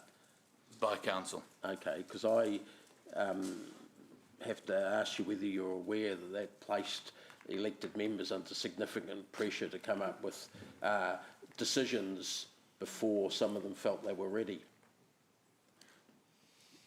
Unfortunately, there is a timeline whereby the final LTP must be adopted. So I think most councils say it must be adopted by the end of June, and then work back from then when to adopt. Yeah, no, that's not really an answer at all to the question that I asked, but whether you're aware that that placed us under significant pressure. You've said we were ahead of, I think, all the other councils timing-wise. Yeah.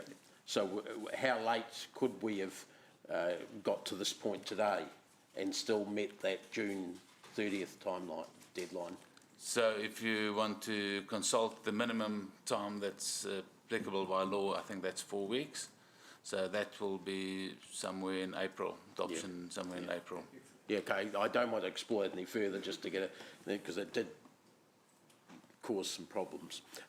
So the other question is, do you test the consultation document against the actual draft, the financials and so forth that you've been talking about so far, for accuracy and clarity in terms of what it's saying to the public? Yes, we do. So at the moment in your consultation document, you have preferred options. Yep. Those preferred options are modelled in the underlying information in the financial statement. So yes, we do. Okay. So if there were mistakes in that, they would be mistakes that you could have or should have picked up? That's correct, if it's material, yes. Yeah. What's the definition of material for that purpose? So for materiality, we work on overall expenditure for the 10 years, and we put a percentage, 3% of the expenditure per year for the 10 years on average, and then we take it over the 10 years, but also individually in each individual year.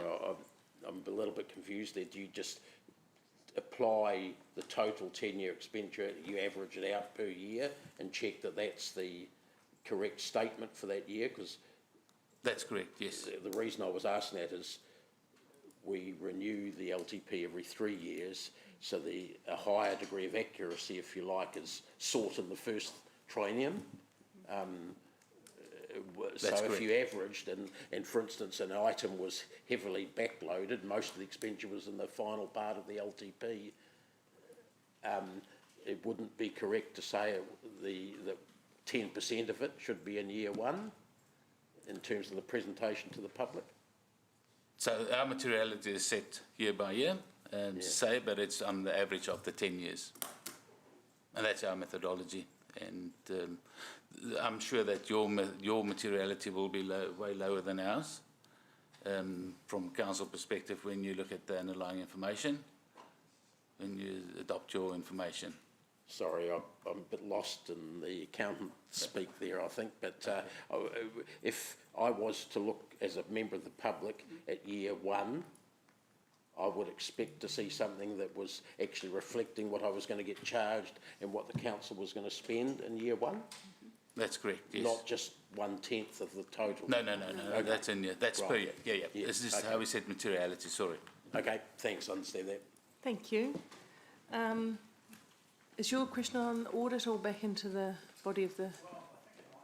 Okay. I'd appreciate an independent opinion on it. It's regarding the consultation document. Okay. I'll ask it, and if not, you can shut me down in a blaze of glory. Wow, unlikely to, but... Thanks, Mayor. I've got a question in regard to the actual consultation document regarding options, where we ask the constituent to choose a preference, and it's around the gullies, and it's not to undermine the spend, but people have a choice. They can speed it up or slow it down, but the net result is still $48 per year. And it's the only choice we give people where there's no dollar differential. So in terms of providing a meaningful opportunity to engage, should we not have an option of a choice? Because this has no consequence, so people would automatically, I would assume, just go, yep, speed it up, there's no negative consequence.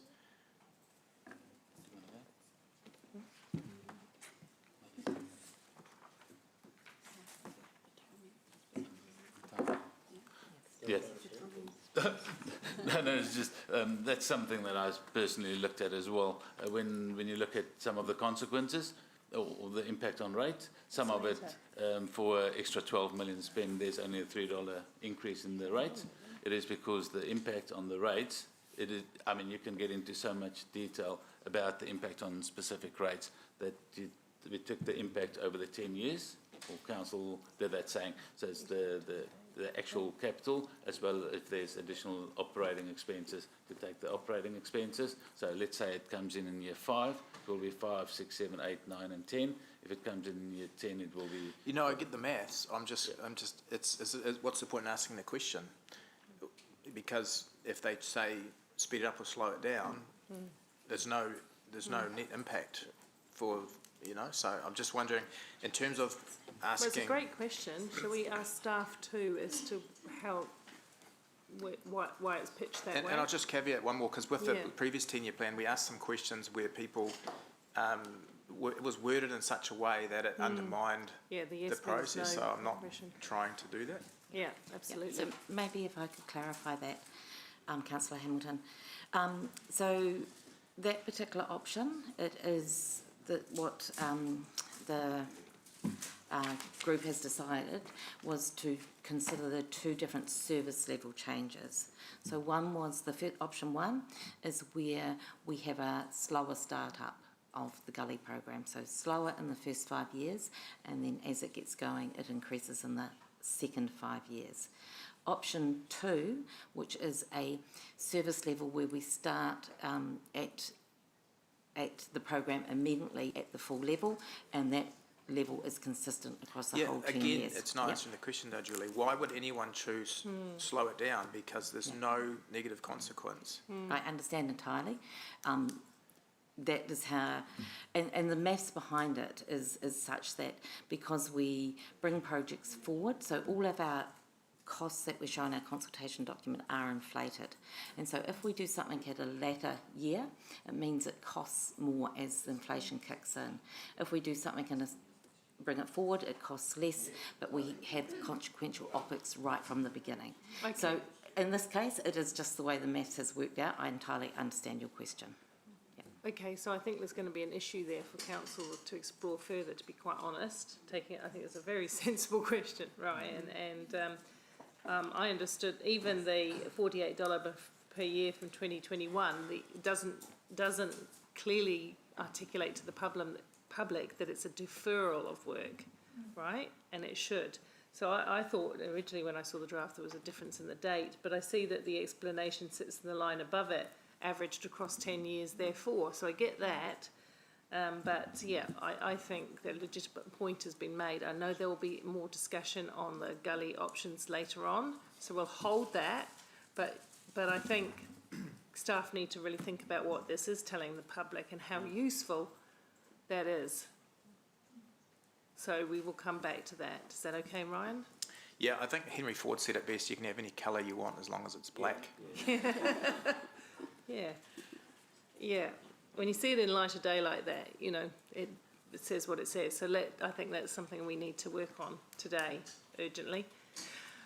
Okay. Anybody else questions the audit? I'm trying to get everyone in a reasonable and fair way, but no? Okay, so now we're going back to, I truly am, Ewan. Councillor Bunting. Thank you.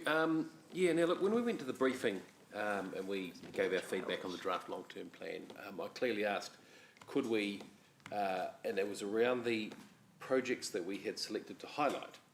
And my concern to you then was, it looks like these are the only ones we're asking your feedback on. In fact, in early pages it actually says, here are the ones we want your feedback on. And so I asked, could we get a link to make it very clear that this wasn't all that we were asking them to feed on? And we all said yes. And I haven't seen that changed. So what I was after was a link on those pages to make it clear that we're after feedback on. Which pages in particular? Okay. Let me find out. Let me see attachment 1. So, for example, if you look on page 19 of the consultation document, so if you indulge me just to make sure I understand what you're asking. So, page 399 is a good one? Or would that, is that all right? Is that page 19 of, sorry, I don't have access to them. Yeah.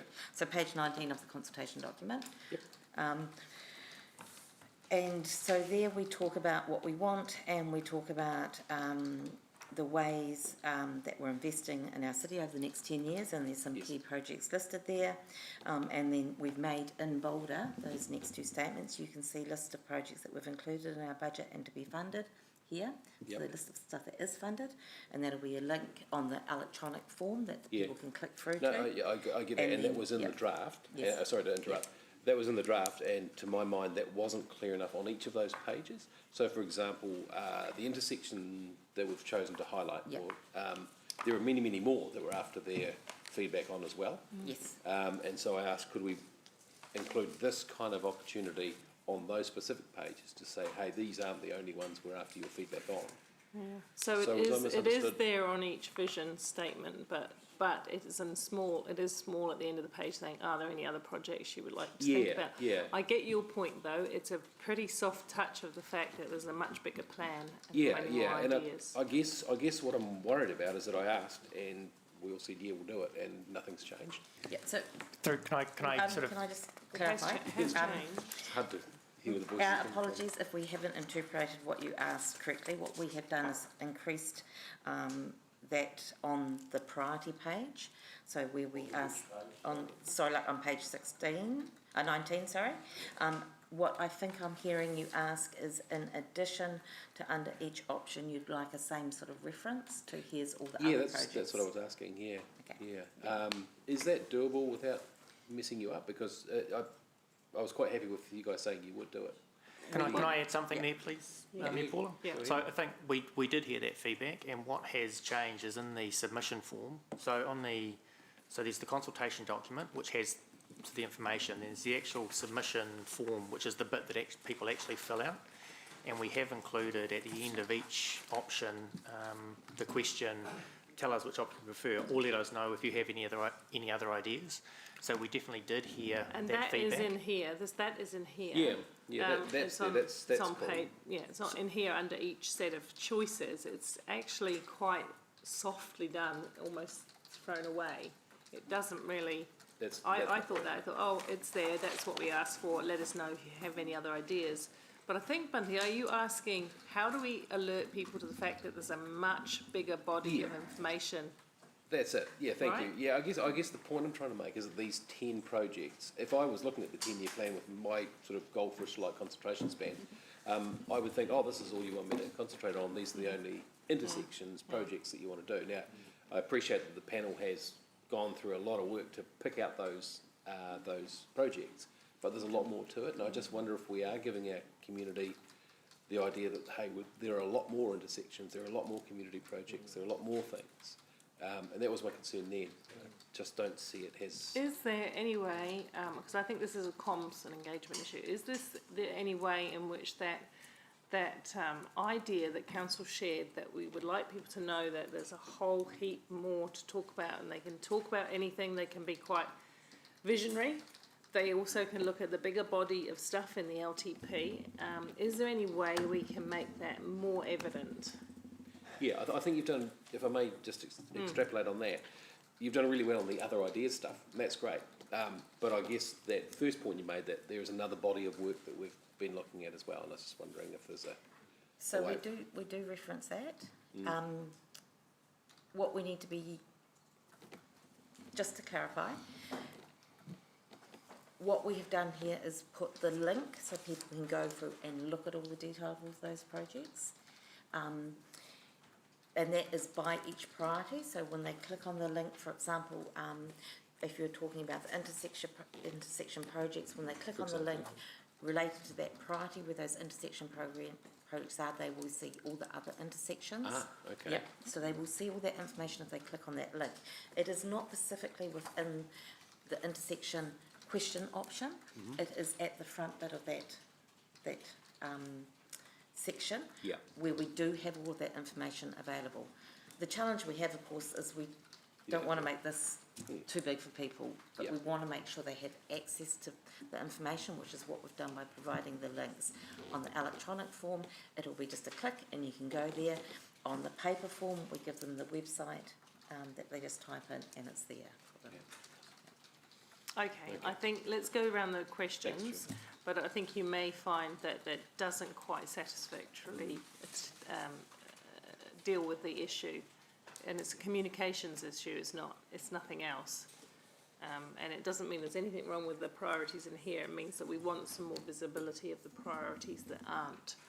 Right, so we'll come back to that towards the end. In fact, we'll take a few more questions, we'll probably have a break and that will give us a chance to have a talk about that as well, all right? So I think, Councillor Thompson, you're next. Thank you. I actually had similar concerns, Ryan, in regard to the gully explanation. It was really unclear. I feel like from a member of the public, you would wonder what the difference was. Could we, and I'm just wondering what the right process is in terms of having a look at that. I think we have a look at that in the break also, because I think we've all agreed, there was a lot of nodding around the table when Ryan asked his question, so I think we need to get some more conversation going about that. And rather than do it multiple ways across the table, let's do that in the break. Okay. Any other questions though, Sarah? I did, but I'll leave Dave to ask the one about. Okay, so next up is, I thought you were next, but you went and gone. No, I'm just, Councillor McPherson. You could answer it. Oh, okay, because he was there and then he wasn't there. Anyway, go. Hey, look, on page 407, you've got the parking with a bit of public transport thrown in, Julie. I quite like the way it's set out, the whole thing, but there are some problems like the one that Ryan and Sarah have identified. On that page 407, firstly, the map, if you take a glance at that, it appears that the whole thing in terms of parking that's going to be charged or not charged is referring to the blue triangle. You can almost, it's impossible to see the outer cordon, which should be the one, which is actually what we're shading. The blue rectangle, Okay, I should so say, in this the is middle. a question. Yeah. Can that be altered So to be more why visible? is the outer cordon not highlighted and the blue, instead of the blue cordon, which is not being talked about in here at all? Okay. We'll fix that up in the final design. Sorry? That's a good point, we'll fix it up. So the second point relates to the the right-hand darker blue box and the two options in it. So the first option says that if you do this, it'll be $21 a year less rates. Now, if I were Jeff, I'd be saying that's completely inaccurate. So, because if we don't go with that option, there's nothing to say we're going to spend other ratepayers' money on public transport, if you get what I mean.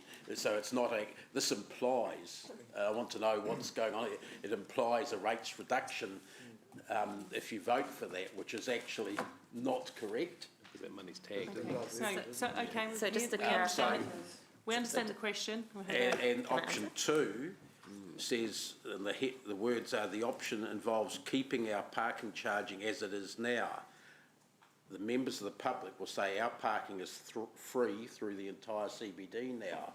Okay, so let's but by the time this comes into effect on the 1st of July, that won't be true.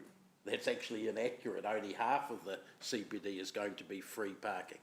And, you've conflated the two areas that we're currently talking about. Okay, so we're getting into debate about it now.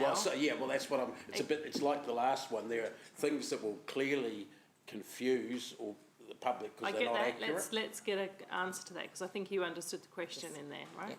Yeah, so thank you, Councillor McPherson. I agree with the map, and we need to fix that so it's very clear that the area we're talking about is that area outside the blue, but within the red dotted line. So we'll get that addressed.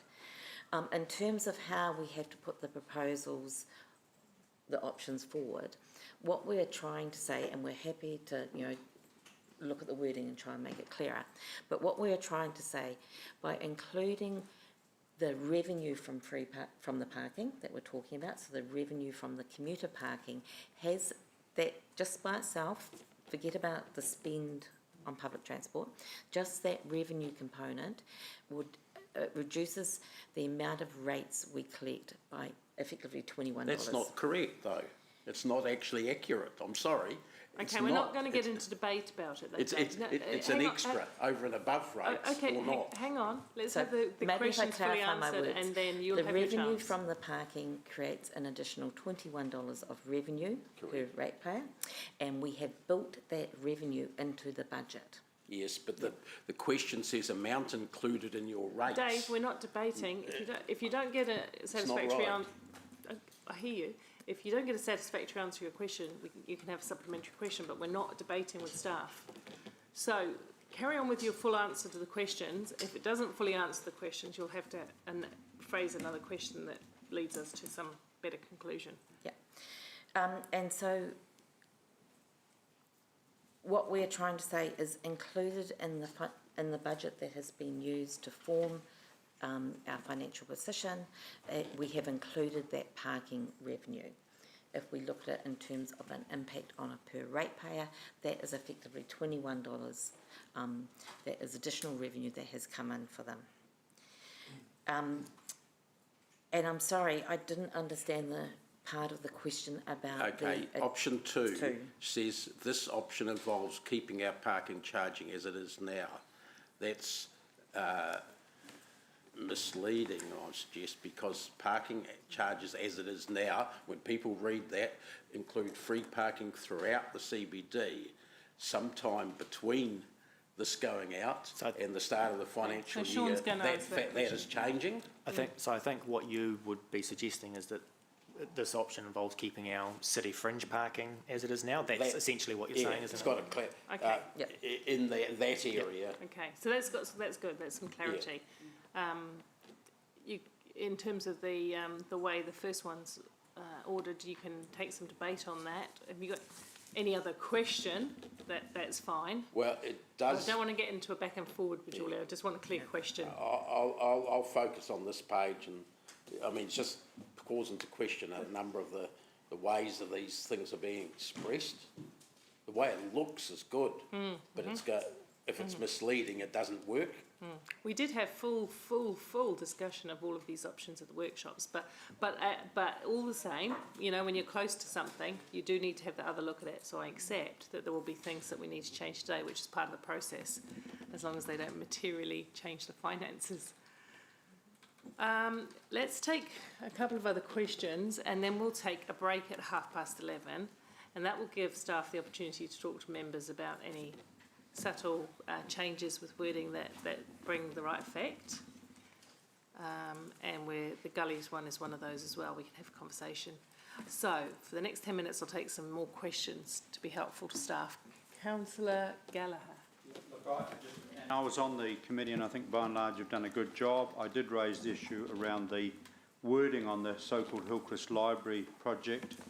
I was somewhere near Bulls at the time, and I think I disappeared, but I did follow up with both our librarian head and yourself, and also the Founders Theatre. And I'll just give me advice through the chair as how I pursue this here, and it's just a wordsmith, is where you talk about a project expanding the Hillcrest Library. I'll save for debate the broader why you would talk that way. You've got the expanding the Hillcrest Tamaheri Library, but also I note I would like to see that we also do a sentence in there to say that currently a library service for the Norton Crawshaw Rotokauri is programmed for delivery in 2031, as per the information I have from the librarian. So the question is? This is adding a sentence, so it's a highlight. If you're making a submission on this, we're alerting to you as a submitter. There are some other. I get that, but we're going into debate. So you're asking if it could be made clearer, the difference with the road to the Hillcrest Library. Can you make, then simple question, from a wordsmith point of view, is it possible that specific mention is made of the current LTP proposal of 2031 of a Norton Rotokauri Library service? Yes, and maybe this would also address Councillor Bunting's issue as well, where you would like us to, within the project option, refer back, put a sentence in that says this is not the only library project we're doing, we're also looking at other library projects, and you can see them here, click here, or go to this link. Would that satisfy you? And okay, that's in progress. So if I may continue, if you can do that, that's fine. I recognise that the discussions we're having with the Enderley community around their community centre and potential for library service is not in our LTP process, yes, so it doesn't sit in here at this point. The second question is the Founders Theatre, page 411 of 664, and I don't have a magnifying glass, but I will hold it because I have glasses. $4 million in 2021 to create a new vibrant park space in line with our West Town Belt master plan on the Founders Theatre site. Sorry, what page are you on? It's 411 of 664, right? And I've reproduced it. On this document. Yeah, on this one. So if you go to your it's page 45 of the consultation document. Okay, thank you. Thanks. Yeah. Thank you. And it's the second bullet point. Yeah. Got it. 412, second bullet point. Yet the media statement after the discussion, and Natalie will forgive my humour, the media statement was closer to the Pravda tradition than the Waikato Times tradition of media. But anyway, I will say that it was very clear, the lead sentence, Hamilton City Council today has confirmed its preference is to demolish the Founders Theatre building and create a new multi-purpose park. Now, it carried by one vote, that's democracy, but to me that sentence in the current plan is not telling in a crystal clear fashion what the process is. So there's two bits. You're going to demolish the historic Founders Theatre to create a park, and I would ask that sentence be included there. Because, that's a statement of fact. we can definitely look at additional words there to confirm that on the 8th of December, Council made that decision to include option 2 into the long-term plan, which is to put the park on the demolished founders site. Yeah, so you know what I mean? There's two things that are going to happen, and I'm not getting into that debate because democratically, by one vote, you resolve to proceed with the demolition of that theatre. Thank you. So can I just clarify the main? How about we come and talk to you in the break? Sorry. And staff come and talk to you in the break and We're going to confirm take the a break wording. in a minute. Point of order of that. While there was a vote to put the preferred option to this draft document, you're incorrect in saying that by one vote we determined to demolish the theatre. We determined to put that as the preferred option, which is different in a draft document. With respect, your own media statement signed off by this council has used the word confirmed its preference to demolish the Founders Theatre. So all I'm saying, this is about your graphics. Point of order, Martin. What I'm saying is I'm acknowledging that I used a vote to put a preference in a draft plan for public consultation, and that's how it should be expressed. Let's move on. Thank you. Next question. No? Oh, Councillor Pascoe. Thank you. Yeah, thanks, Chair. Look, I just have one question, and it follows to some extent on from Ryan's, and that is the expanding of the Hillcrest Library, which is on page 403. And again, we've got this cost issue where it's going to be $10 if we leave it till 27-28 and $9 if we do it 24-25. And, you know, if I was a resident who wanted that expanded, I'd certainly be pushing for it to be done sooner rather than later, given that it's going to save me $1 in terms of my, if I was an average ratepayer, it would save me $1. And yet our preferred option is to spend $10 and wait even longer. So I'm just kind of trying to anticipate whether staff have already done that in terms of how residents might respond to their preferences. And I understand your question. Maybe just to refresh everyone's memories, one of the issues we had when we looked at the long-term plan back in December was that we were already at our debt to revenue limits, and so there were a number of projects that councillors put forward as options to change the timing of those projects so that we could stay within our debt to revenue limit. And so this was one of these projects that we talked about changing the timing. And that managed us to deliver, through this process, something that fits within our financial limits. Excuse me, hold on. Sorry, Ewan, I don't want to curb your right to talk with Dave. It's just that we can hear and it's a little bit distracting. We'll have a break in a minute. Thank you. Thank you. The challenge, of course, is when we're looking at these individual projects that we're putting forth to seek community feedback on, is individually this will not push us over our debt to revenue limit if we move the timing. And so, the cost that we're talking about is very small in terms of when we calculate it all out. So we calculate it all out by the cost of moving it, and so we had this impact of inflation as well coming in, and that makes it appear different than what you would expect. So we do end up with a very small amount for the individual ratepayer. So we're talking between $9 and $10, and effectively that is the effect of that change of timing. On the ratepayer, it still keeps us within our financial limit. The issue is, of course, if we don't, if we moved everything, we wouldn't be able to stay within our financial limit. Of course, that's not clear to the resident who's going to say, well, I'd far sooner have it in 24-25 at $9 rather than 27-28 at $10. So, So there may be some interpretation issues. That's what I'm really heading down. And I know your explanation is correct, and I do remember it, but it's not one that is clearly able to be articulated in the document. If I can add a further point of clarification, Councillor Robb, so with that option, the $10 option is from 27-28, so there's a rates impact of $10 a year from 2027-28. The other option, I thought these figures were all averaged over the 10 years. They are calculated based on an average, but it's in terms of when the rates impact would kick in is shown in the consultation document where it says $9 per year from 24-25. So it shows that the where the rates impact kicks in is different. The gully is the exception, so that one is the exception, but with all the others, it tends to show there's a difference in years usually, even if the dollars are similar. I do sympathise with the detail that you've tried to get in here and the difficulty that people will have in interpreting it. Yes.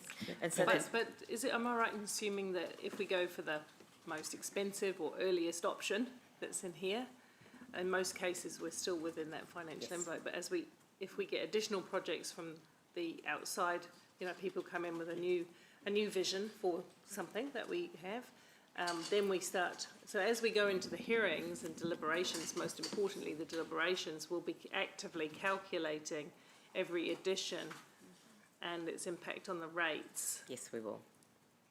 I think you're right, Rob, but I'm just, So we have tried to highlight that difference in the years by making that, from year 27, 28 in bold next to the dollar amount. But it is, it's a nuance in terms of reading it, and it is a big, it is natural reaction for people to look at the dollar number and then not look at anything else. And we'll talk a little bit later, councillors, about engagement and and the role that you as leaders of your community can also play in various sectors of the community to engage and to further explain. So we're going out to over 40 or 50 organisations and groups in the next short while, and you'll be there. So there are we will be relying on some explanation. One more question, then a cup of tea and a break to try and tidy up some of the loose ends that we've identified, and then we'll come back. Deputy Mayor Taylor. Thank you.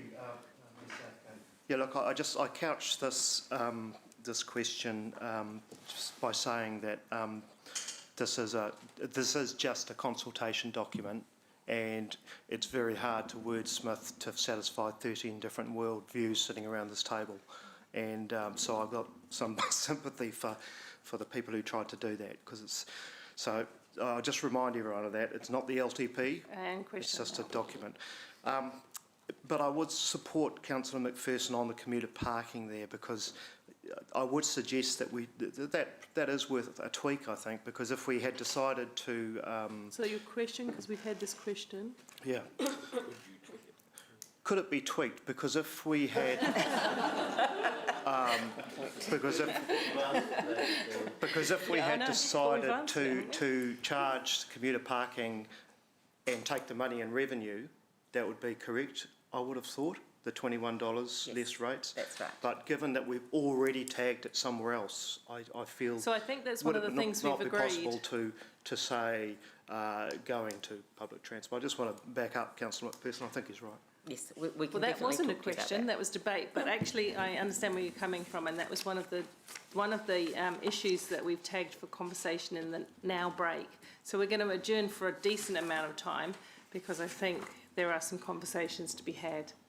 So 10:02, as 20 minutes seems like a long time, but when you get those discussions going, it won't be. Okay, thank you, everyone.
I think. Julie, we're back, are we? We're all... So,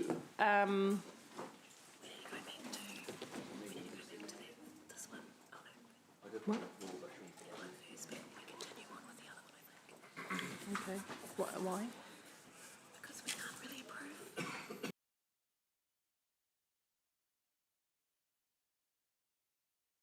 Yes, thank you. Good suggestion from Becca is that in order to be able to move on where we'll be able to do the resolutions for the draft plan, we go back to the draft revenue and financial policy based on the work that we asked staff to look into. If you recall, post our questioning with audit, and we address that, and we can then move that part of it, which puts all the financial blocks in place, and then we move back through to the document and deal with the communicating of the spending and the options in the plan. Is everybody all right with that approach that I'll take? Thank you. So Sean, kick us off. We're going back to the draft revenue and financial policy. Refresh us to where we're landed on that. Tracy? Sorry. Yeah, it's like musical chairs. I think you'd already finished your questions and we're into debate on that. There was an issue outstanding, right? From Rob. Councillor Rob had some questions funding. which didn't relate to that policy as such. No, they were just financial questions that he wanted for the audit team to answer. So. And the draft growth? I've already asked those. Yeah, you've already asked those questions, that's right. Pretty much resolution now. Okay. And then the last one was making sure that we all agreed with the compliance targeted rate being called the government one, because once that changes, all of the documentation so to that changes. Now that Rob's questions are satisfied, what I don't want to do is to leave it unresolved. I want to resolve it so that we can move forward to the substantive. So in that respect, I have a mover and a seconder. I think we did, didn't we? Did we? I'll move. Do we have a seconder? Councillor Hamilton, thank you for that.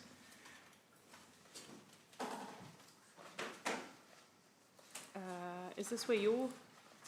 I debated it, that governance has suggested that it's in 10, item 10, right? Yes. Okay, yes. All right. So I've taken their advice. It could have gone either way. But so you'll recall some discussion around economic analysis and peer reviews.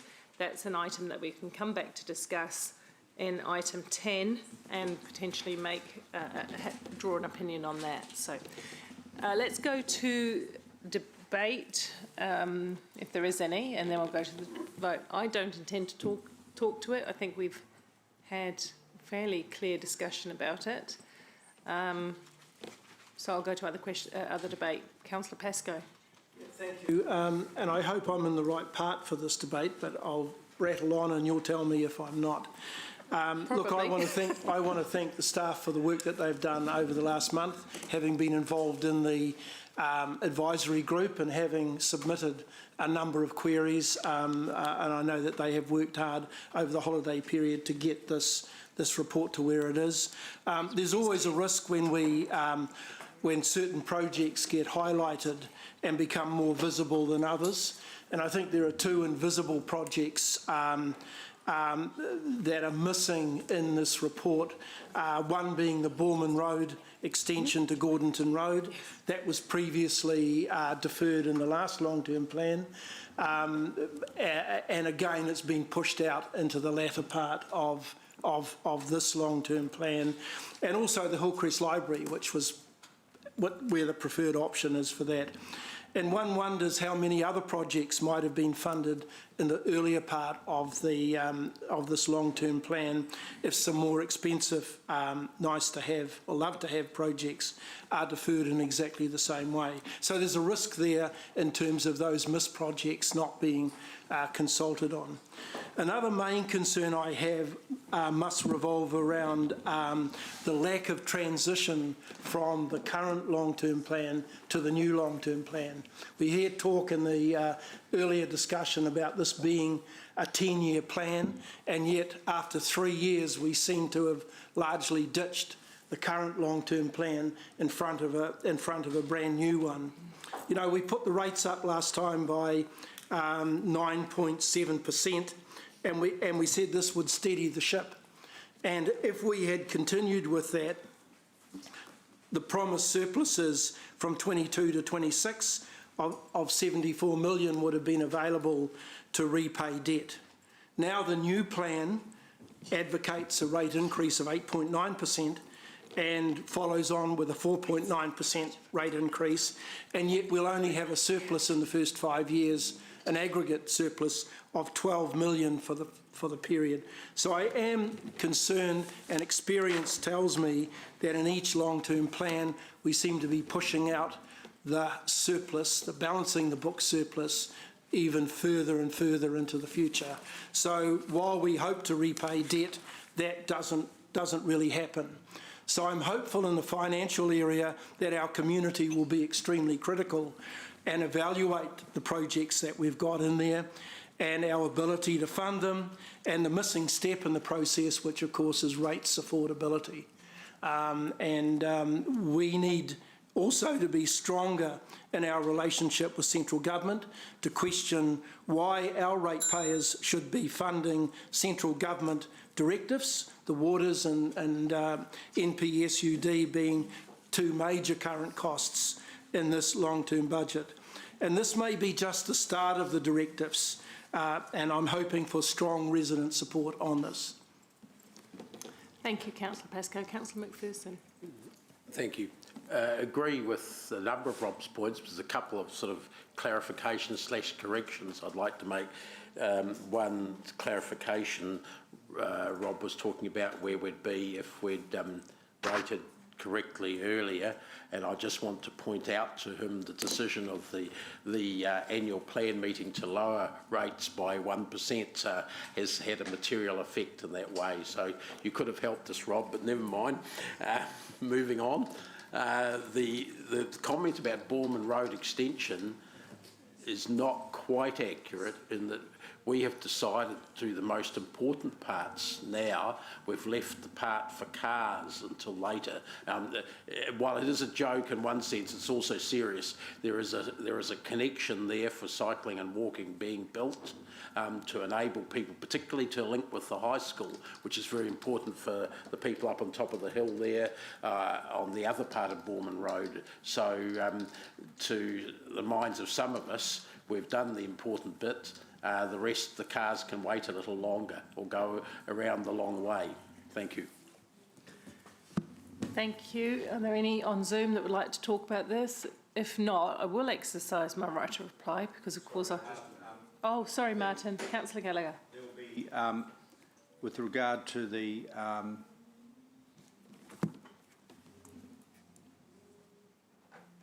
no, it'll be under item 10. I'll do the debate. It's about the final document, you know, what the broader proposal as against a more focused financial. Okay, cool. I think we understand that's coming, so that's good. Just in exercising a right of reply, because I wasn't, you know, I didn't know, of course, what you were going to say, Rob, before you said it. I absolutely support you in the view that this is a 10-year plan. We're effectively really in year 4, not year 1, but and I've said this every LTP that I've been, you know, it just rolls over and it seems like it's all new. But there is a lot of detail in this 10-year plan that was in the previous plan under the previous mayor, the previous council, I should say. So there are a lot of the projects that Mark was alluding to when he says we've got to drive people to the mass of the document as well as the highlighted projects that is still there. So there are things that were planned for year 4, 5, 6, 7 of the previous plan that are still being brought forward. But I always balk at the idea that, you know, we've got a rolling 3-year plan as opposed to a genuine 10-year horizon. Just in terms of the rates, nothing disappoints me more. I was one of the politicians on the campaign trail, along with most, in fact, that wanted to really pull back the rates to that 3.8 that they had been expecting.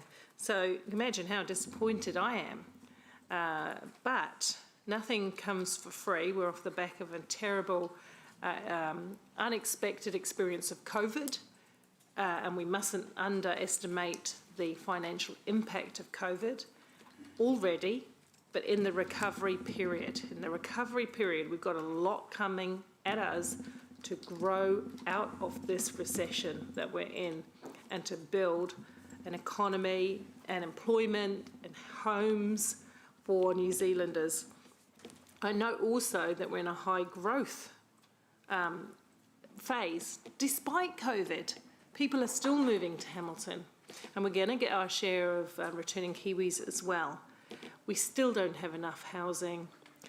And then I note the government direction. Government's moving with pace, and if we think they've moved fast enough, I think they're going to go even faster. You look how they've expedited some of their processes through the House, and they're coming out with clear expectations around climate, some of which, of course, impacts on us highly because it's about transport, it's about heating, it's all of those kind of things. And then, of course, the waters. I just want to remind, you're quite right, these are expensive, Rob. I just want to remind the public that 1/3 of the costs that we're facing is to do with three waters. This is your drinking water, your wastewater, and your stormwater. And we have no choice but to set the standard, to meet government's expectation and standard. So we're working really hard to do that in a cost-effective way. So disappointed as I am, I can accept the position we are for a draft plan, and I hope people will look, like you say, Rob, very carefully about what's in and out, what the priorities really are. Okay, thank you. We'll go to the vote on the board, except for Zoom, please.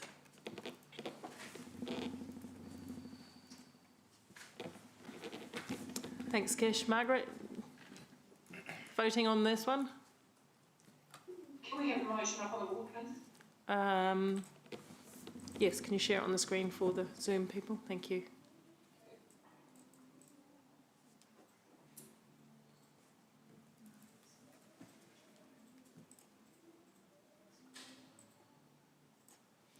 Right, are we there? The motion is carried unanimously. Thank you, councillors. Appreciate that. Back into the fray. And we'll go back to the item 10, thank you. What I would like to do is to understand from staff how we've progressed some of the issues to date that were raised. There was one about parking, there was one about the gullies, the library, and the differences. Have I missed something? And the links through to the bigger body of documentation. Thank you, Mayor Southgate. So thank you, elected members, for the feedback, and we've tried to incorporate some changes. They are up on the board, and I can't read that from here, so I will talk to them, and if I miss anything, please yell out at me. So we are going to include some wording on the option for the intersections to refer people to the fuller list of projects that we're doing around those, and we will put that same wording on libraries, if that's what we agree. The founder's words we're updating to include that we talk about the demolishing of the founder's theatre. So that's up there. In terms of commuter parking, we recognise that we want to update the map that is on page 34 and the wording on page 35. We now understand the intent of the elected members, that we want to say in option 1, we expect revenue from commuter parking and associated spend on public transport initiatives. So we'll update option 1 to reflect that, and that means the impact on the rates will be 0 because we have revenue coming in and expenditure going out. We also want to describe around that option the impact on the level of service, because that's the main change, is that there will be more opportunities for public transport initiatives to improve our ability to mode shift. Under option 2, the impact will be that we don't get the revenue and we don't do the spend. So we'll update the wording to reflect those. So the impact on the ratepayers will also be 0, but we will make it clear around the level service words that the impact is a level service impact, that you will not have initiatives for public transport mode shift. Okay. We're asking if you can just give us a chance to write those words, and that we ask that Richard and Councillor Dave and Councillor Angela are the ones that approve those words. In terms of the gully project, we want to, again, taking on board elected members' feedback, really explain the difference in the two level service options. So again, this is about, in option one, a phased implementation. So it's about a level service, or when we will see impact on the ground, and make that clearer in that option. And then option two is actually about starting that level service immediately. We also want to add some words around there about the impact in option two, that it will increase our debt to revenue, our requirement to borrow. Sorry, it will increase our requirement to borrow earlier, which will give us less headroom. And so we'll just add those words in as well. I think I've covered them all. Let's see. Any further questions? Oh, there will be. Let's test at least the comprehension of those changes first, through any questions that you have.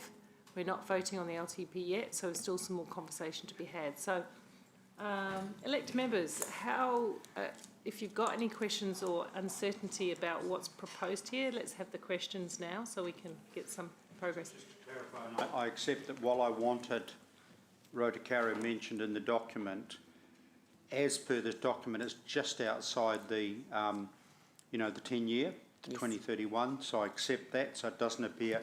I acknowledge that the Hillcrest Tamahiri will be a good trigger for discussion with our, with Waikato District and the community. So, so I'm happy. Thank you. And Dave and I had voted for that to be earlier anyway. Okay. Any other questions, Councillor Bunting? No, I just want to say thank you. You've got it from me. I really appreciate that. Thank you. Thanks. All right. Thank you. Just goes to show what a good tea break can achieve. Councillor Van Oosten. Just one clarification around point IV, and that's you say that it will be closer to the debt to revenue. Is there, we are quite close to the ceiling at around that year. Is there any possibility that it will breach that at all, if there are other considerations? So this project in itself does not breach the debt to revenue limit. We have tested that, and that was one of the things that audit looked at as well. However, we're only considering this project by itself. The challenge will be when you come back to have your deliberations, and you've had extensive feedback from the community, and you might want to change some things. Of course, we would need to see the impact at that point. Thanks, Joy. Thank you, Chair. Okay. Any other questions? You're looking concerned. Councillor Wilson, you're not. You're happy? Or for now? Okay. So, pensive. Okay. Any further questions or discussion on the long-term plan document? We've got about 11 attachments there. We can certainly whip through them and make sure that there's no questions on each one as a form of structure for it. Certainly, point of procedure, then obviously after the questions are dispensed with, then you'll allow time to just an overview of the document. Yeah. Thank you. Madam Chair, I'm just essentially also wondering where my addition is. Becca, do we have? So it's in there. We'll just get it up on the screen for you. So we'll foreshadow this so that you can see it and understand it for the conversations that we're having. Am I correct, Mayor Paul, you want us to cover all of this now, right? Yeah, we're going to look at all the attachments under this, have all the discussion, hold all the motions, yours is in there, Cool. and then we'll come to do the motions as a suite, potentially. So let's just take it in order, because I think it'll be easy to whip through. Are there any questions around attachment, the long-term plan consultation document that haven't already been raised? When you're ready. Oh, hi, Kesh. Sorry, yes. I just had a question, page 425, on the rates table.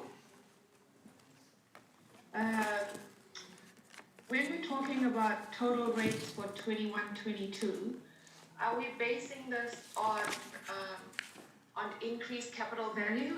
Is it based on the 2018 capital value or the 21 capital value? Thank you, Councillor Kesh. I'm sorry, I'm just trying to find the page. Page 71. Right. 2018 capital value. Talking about the rates table on page 70 of the consultation document, aren't you? Yes. The rates table? Yes. Oh, sorry, Kish. You're talking about the rates table on page 70 of the document, aren't you? That's right. That's right. Yes. Thank you. That's based on 2018 capital value. 2018 capital value. A further question? When is the capital value due to be updated? Isn't it this year? Next year, isn't it? Yeah, that's a really great question. It should be this year. We're just working with the valuation team at the moment because obviously over the country with everything that's been going on, there is some delays in that. So we're hoping probably in around January we'll start that process for the next round of revaluing the city. Did you hear that, Cash? Sorry, January next year. Yes. Obviously. Yes. Yeah. Just because of the delays, unexpected delays throughout this year, so we'll be a little bit behind where we should be, but I guess so will a lot of councils. Is that okay? Any further? That answers that. And just a follow-up question then. Do we have, or when would we have an indication, I guess, like it's common knowledge that capital value has increased in Hamilton. So has that been factored into our revenue in the long-term plan? So not from a capital valuation per property per se, but what we do every year, and this is one of the things you'll remember I talk about quite often around what will change between this consultation and doing the draft document and the final budget, is that revenue stream. So what we're looking at right up to the very last minute is what growth we have in the city. So obviously how many extra houses we will have on the 1st of July that we can then rate. So that's something that will potentially change as we get closer and closer to doing that final budget. Can I just add, I just want to add a point of clarification in case it's not clear that when the value, if values go up when we revalue properties, that doesn't increase rates per se. It just is the way that the rates are distributed essentially. So because all of the property values may go up, that doesn't mean all the rates go up by that amount.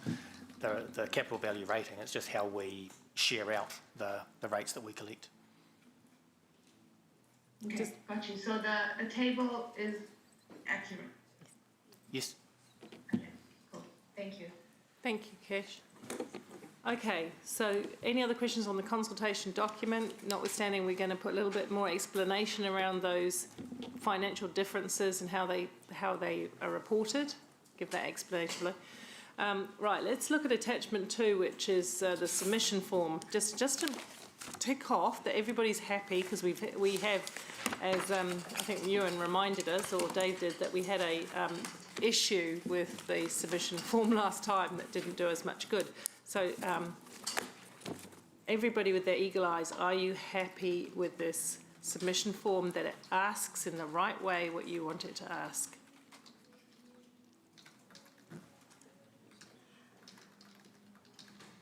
Okay. Right, so just noting that there's a paragraph for telling us your feedback on the financial strategy, and quite a bit of space at the end for anything else. I would like to see do you have anything else? Would it be possible to, do you have anything else to say about our plan, to also include that terminology about or any other ideas, so that we aren't discouraging people from bringing ideas to the table? We can definitely incorporate that. That would be good. That would be good from my perspective. Councillor Gallagher. Yes, so I get this. So, for example, we've done a lot of other parallel, separate consultation process, and that can be picked up in the anything else category. That's general, but these ones are, if you like, specifically, if you like, the first time, like the car park fee at the gardens. This is, it's the first time, in essence, we've floated this with the public. So everything else in the document, but often these have involved previous consultation processes, doesn't stop. Have I got that right? I mean, I'm not going to revisit the West Town Belt stuff because, in fairness, there has been a process. The opportunity is still there. You're highlighting the topics that, if you like, are to a degree new. Yes. Yeah. Okay. Thank you. Okay, Councillor Bunting. Yeah, you're going to love me for this one. Am I? Yes. I'm just looking at the wording of the questions and how we've couched them. So, for example, expanding the Hillcrest Library, option 1 is to spend. The Puketaha intersection, option 1 is to spend. And yet when we talk about gullies, we call it investing. And we talk about, and I'm just wondering, in the interest of equity, of pitch, that we... Thank you for that feedback, Councillor. Because nothing would have got done, you and I can tell you. Thank you for that feedback, Councillor. We will definitely look and just double check that we're using the same terminology across all the questions. Yeah, there is just connotative differences, perhaps. Well, there definitely are. Definitely are. Yeah. Yeah, there are. I agree. Okay, so what will happen from here? Technically, spend is the technical term. Yeah. So, I mean, we'll make everything consistent. Yeah. Yeah, okay. Yeah. Thank you. Yeah, because this is the high-level and visionary document, I think we should be consistent with that invest. It sits better with the vision and strategy that we put out. But, you know. Thanks, guys. Councillor Van Oosten? Thank you. With regard to conversations earlier this morning on options, we still are putting up 1, 2, then we're saying, tell us which of those. It suggests the wording under it, tell us which of those, and then it gives us the opportunity to identify other ideas, but it doesn't talk about that these are not the only options, and I just wonder if there's an opportunity for us to... Is it possible in that last... Is it possible in that last one that says, do you have anything else to say, which we've just discussed, or any other ideas, to put a little bit of a 3-line bit of text underneath that explaining the intent that Bunty and Max are saying, which is there's a lot more. So we can definitely look at adding something to that last paragraph, just in terms of the questions under each option. We want to try and encourage people to tell us which of the 2 options they prefer, which is why we talk about it as being the option. And then we want to make it open so that people can add other ideas. We can't, we don't want to confuse the public by using, have you got any other options? So that's why we've gone for other ideas. When we talk about options, and this is again keeping council safe in terms of the technical, legal, audit type situation. If we are talking about options as formed options, those are the ones that audit have to audit, and we have to have all the supporting information. I think it's so slightly it's going technology. off the point here in terms of, yeah, these are our options. We get the alternatives. Underneath the finances, you've got to tell us about our financial strategy, and then you have, do you have anything else to say? I think at that point it behoves us to say there is a lot more in our long-term plan than is outlined in this document, and that's where the link can come in again. There are many more projects that council's undertaking, etc., and you're welcome to comment on any of those, and then leave that space for. We can definitely do that. You know. Because on the finances ones, we do have a 3-4 line explanation. We can do the same for, that would go some way to answering your concern, yep. Councillor Van Oosten, Councillor Bunting, would that? Okay, cool, thank you. Got it. Councillor, Deputy Mayor Taylor. Thank you, Ms Southgate. Just on the questionnaire, and in priority 4, I do have an issue with the charging for car parking at Hamilton Gardens. That's on page 433 of my thing. Option 2, option 1 is charge $5 for parking. Option 2 says keep as is and have free parking at Hamilton Gardens, but not fund any new or enhanced services or facilities. Now, there's no implication that we're not going to be funding new gardens, new facilities at Hamilton Gardens. That's part of the Gardens Development Plan. So I think that's very leading. It's simply not right. I think that is a little bit vague, to be honest, because what you're really talking about is the additional revenue of parking, but the way it is worded suggests we might not do anything at the garden, so it's not right. That's not right, is it? Thank you for your feedback. We will look at that wording, and we'll also look at the wording under the option in the consultation document to make sure they're both very clear. What we're talking about is not garden development. Garden development is there already. It's about the additional. Yeah, we know what you are. We're just saying that. Extra bits. So with those things that we're offering to change, I know drafting on the hoof is a bit of a mission, but we will be having a lunch break, of course. Could we please have some confidence in those wordings? It's a little bit of work for staff, I understand, but it's really important that we sign off the document as we want it, and then we can be proud of that and go out with it. You finished? Thank you. Councillor Gallagher? I mean, obviously, have that discussion with the Deputy Mayor raises a perfectly legitimate point, and unfortunately, I don't want to keep reinventing this, because this is also a trigger to where there's alternative revenue sources. So you may have the charging for non-Hamiltonians to go into the theme gardens, that kind of thing. And I don't know how wide you can, but it's just a matter of a wording in there, what are other alternative options or something. But I certainly take Jeff's point that the way it's worded is not quite representative. Okay. We're clear on that. Councillor Pascoe? Yeah, look, I'm just following on from that discussion. I think we need to be careful that in terms of that wording for Hamilton Gardens, it almost becomes the fee is targeted for something, and it's not. I think all of our fees, that including the parking around the perimeter of the city, goes into the general funds, and then each of the projects then goes to market for its own.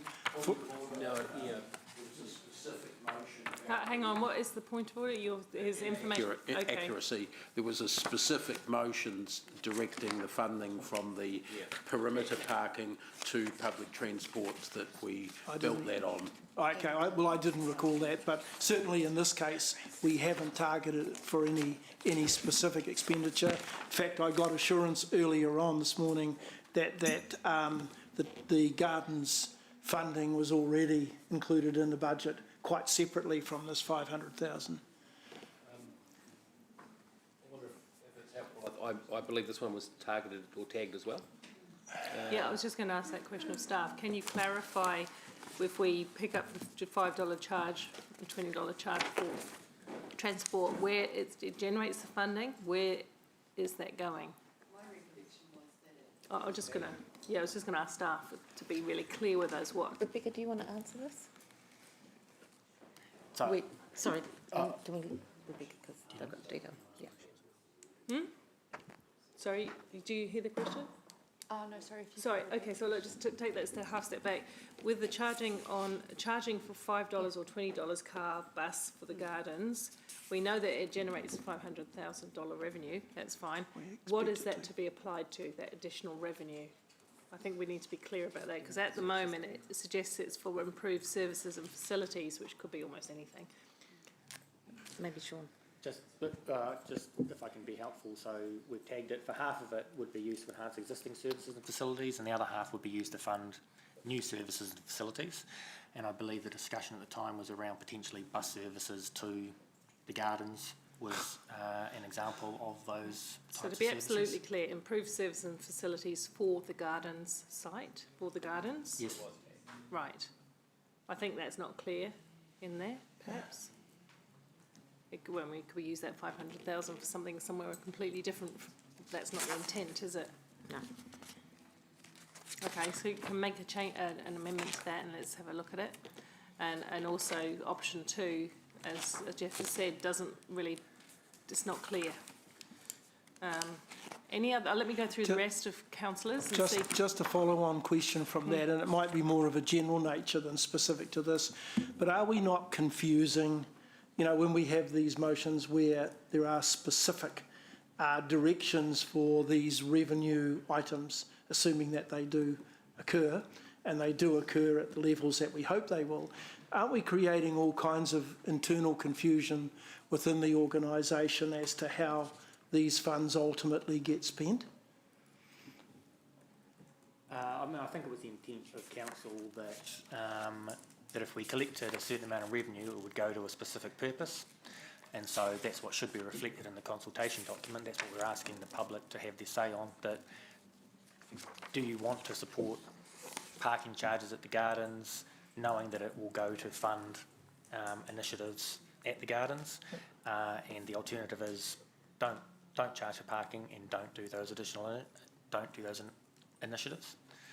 I think that was my understanding of what council intended in passing that resolution.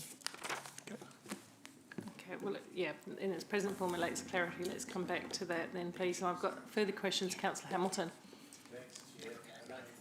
Police, but Deputy Mayor, Jeff brought my eye to that page 433 in our document under priority 5. Option 1 under gully restoration reads correctly: invest 29 million to restore and improve our gullies with less investment in the first 5 years and more in the last 5 years. This is council's preferred option. However, option 2 says speed it up by still investing 29 million with the funding spread evenly across the 10 years.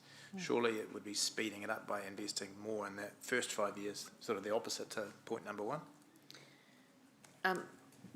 We can definitely look at the wording to make it clearer. It is to, yes, you're right, that we would be spending more in the first 5 years than what option 1 was. So let's say it that way. Yeah. I agree. So let's have a look at that too. Is that it, Councillor Hamilton? Went. The other one disappeared. Any other questions? No, mine was on that last point. Thank you. Okay. All right. We'll go down the other attachments, and that will give time for you to pull together those changes anyway. Draft infrastructure strategy, attachment 3. Any questions, concerns, comments? Remember that we have had a bit of a really good look at this over the last few months. No? Yes? Councillor McPherson. Yeah, look, sorry, I'm just struggling to actually read this because it hasn't come out clearly and diligent when you expand the circles in that, what do you call those diagrams? Gantt chart. Oh, yeah. Whatever it is. It's same, so I hope that improves, but the one I wanted to ask about is the PT improvements, which is sort of the second down. If you get the red circle, sorry, page 442 in diligent. So, you know, the chart I'm talking about, yes. Chris Allen's pretty chart.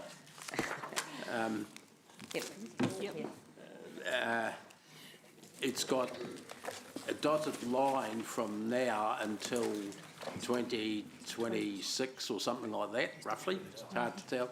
And then solid, which the way I'm reading that, I don't know whether this is the question, seems to say it's all planning and preparation before implementation. Am I reading that correct? In terms of that substantive question, I might get Paul to answer in a second. Just in terms of the documents that are in diligent, there's the draft version of the infrastructure strategy, the Word version, which I think you're referring to. There is an updated design version which has been added to the diligent agenda, which is page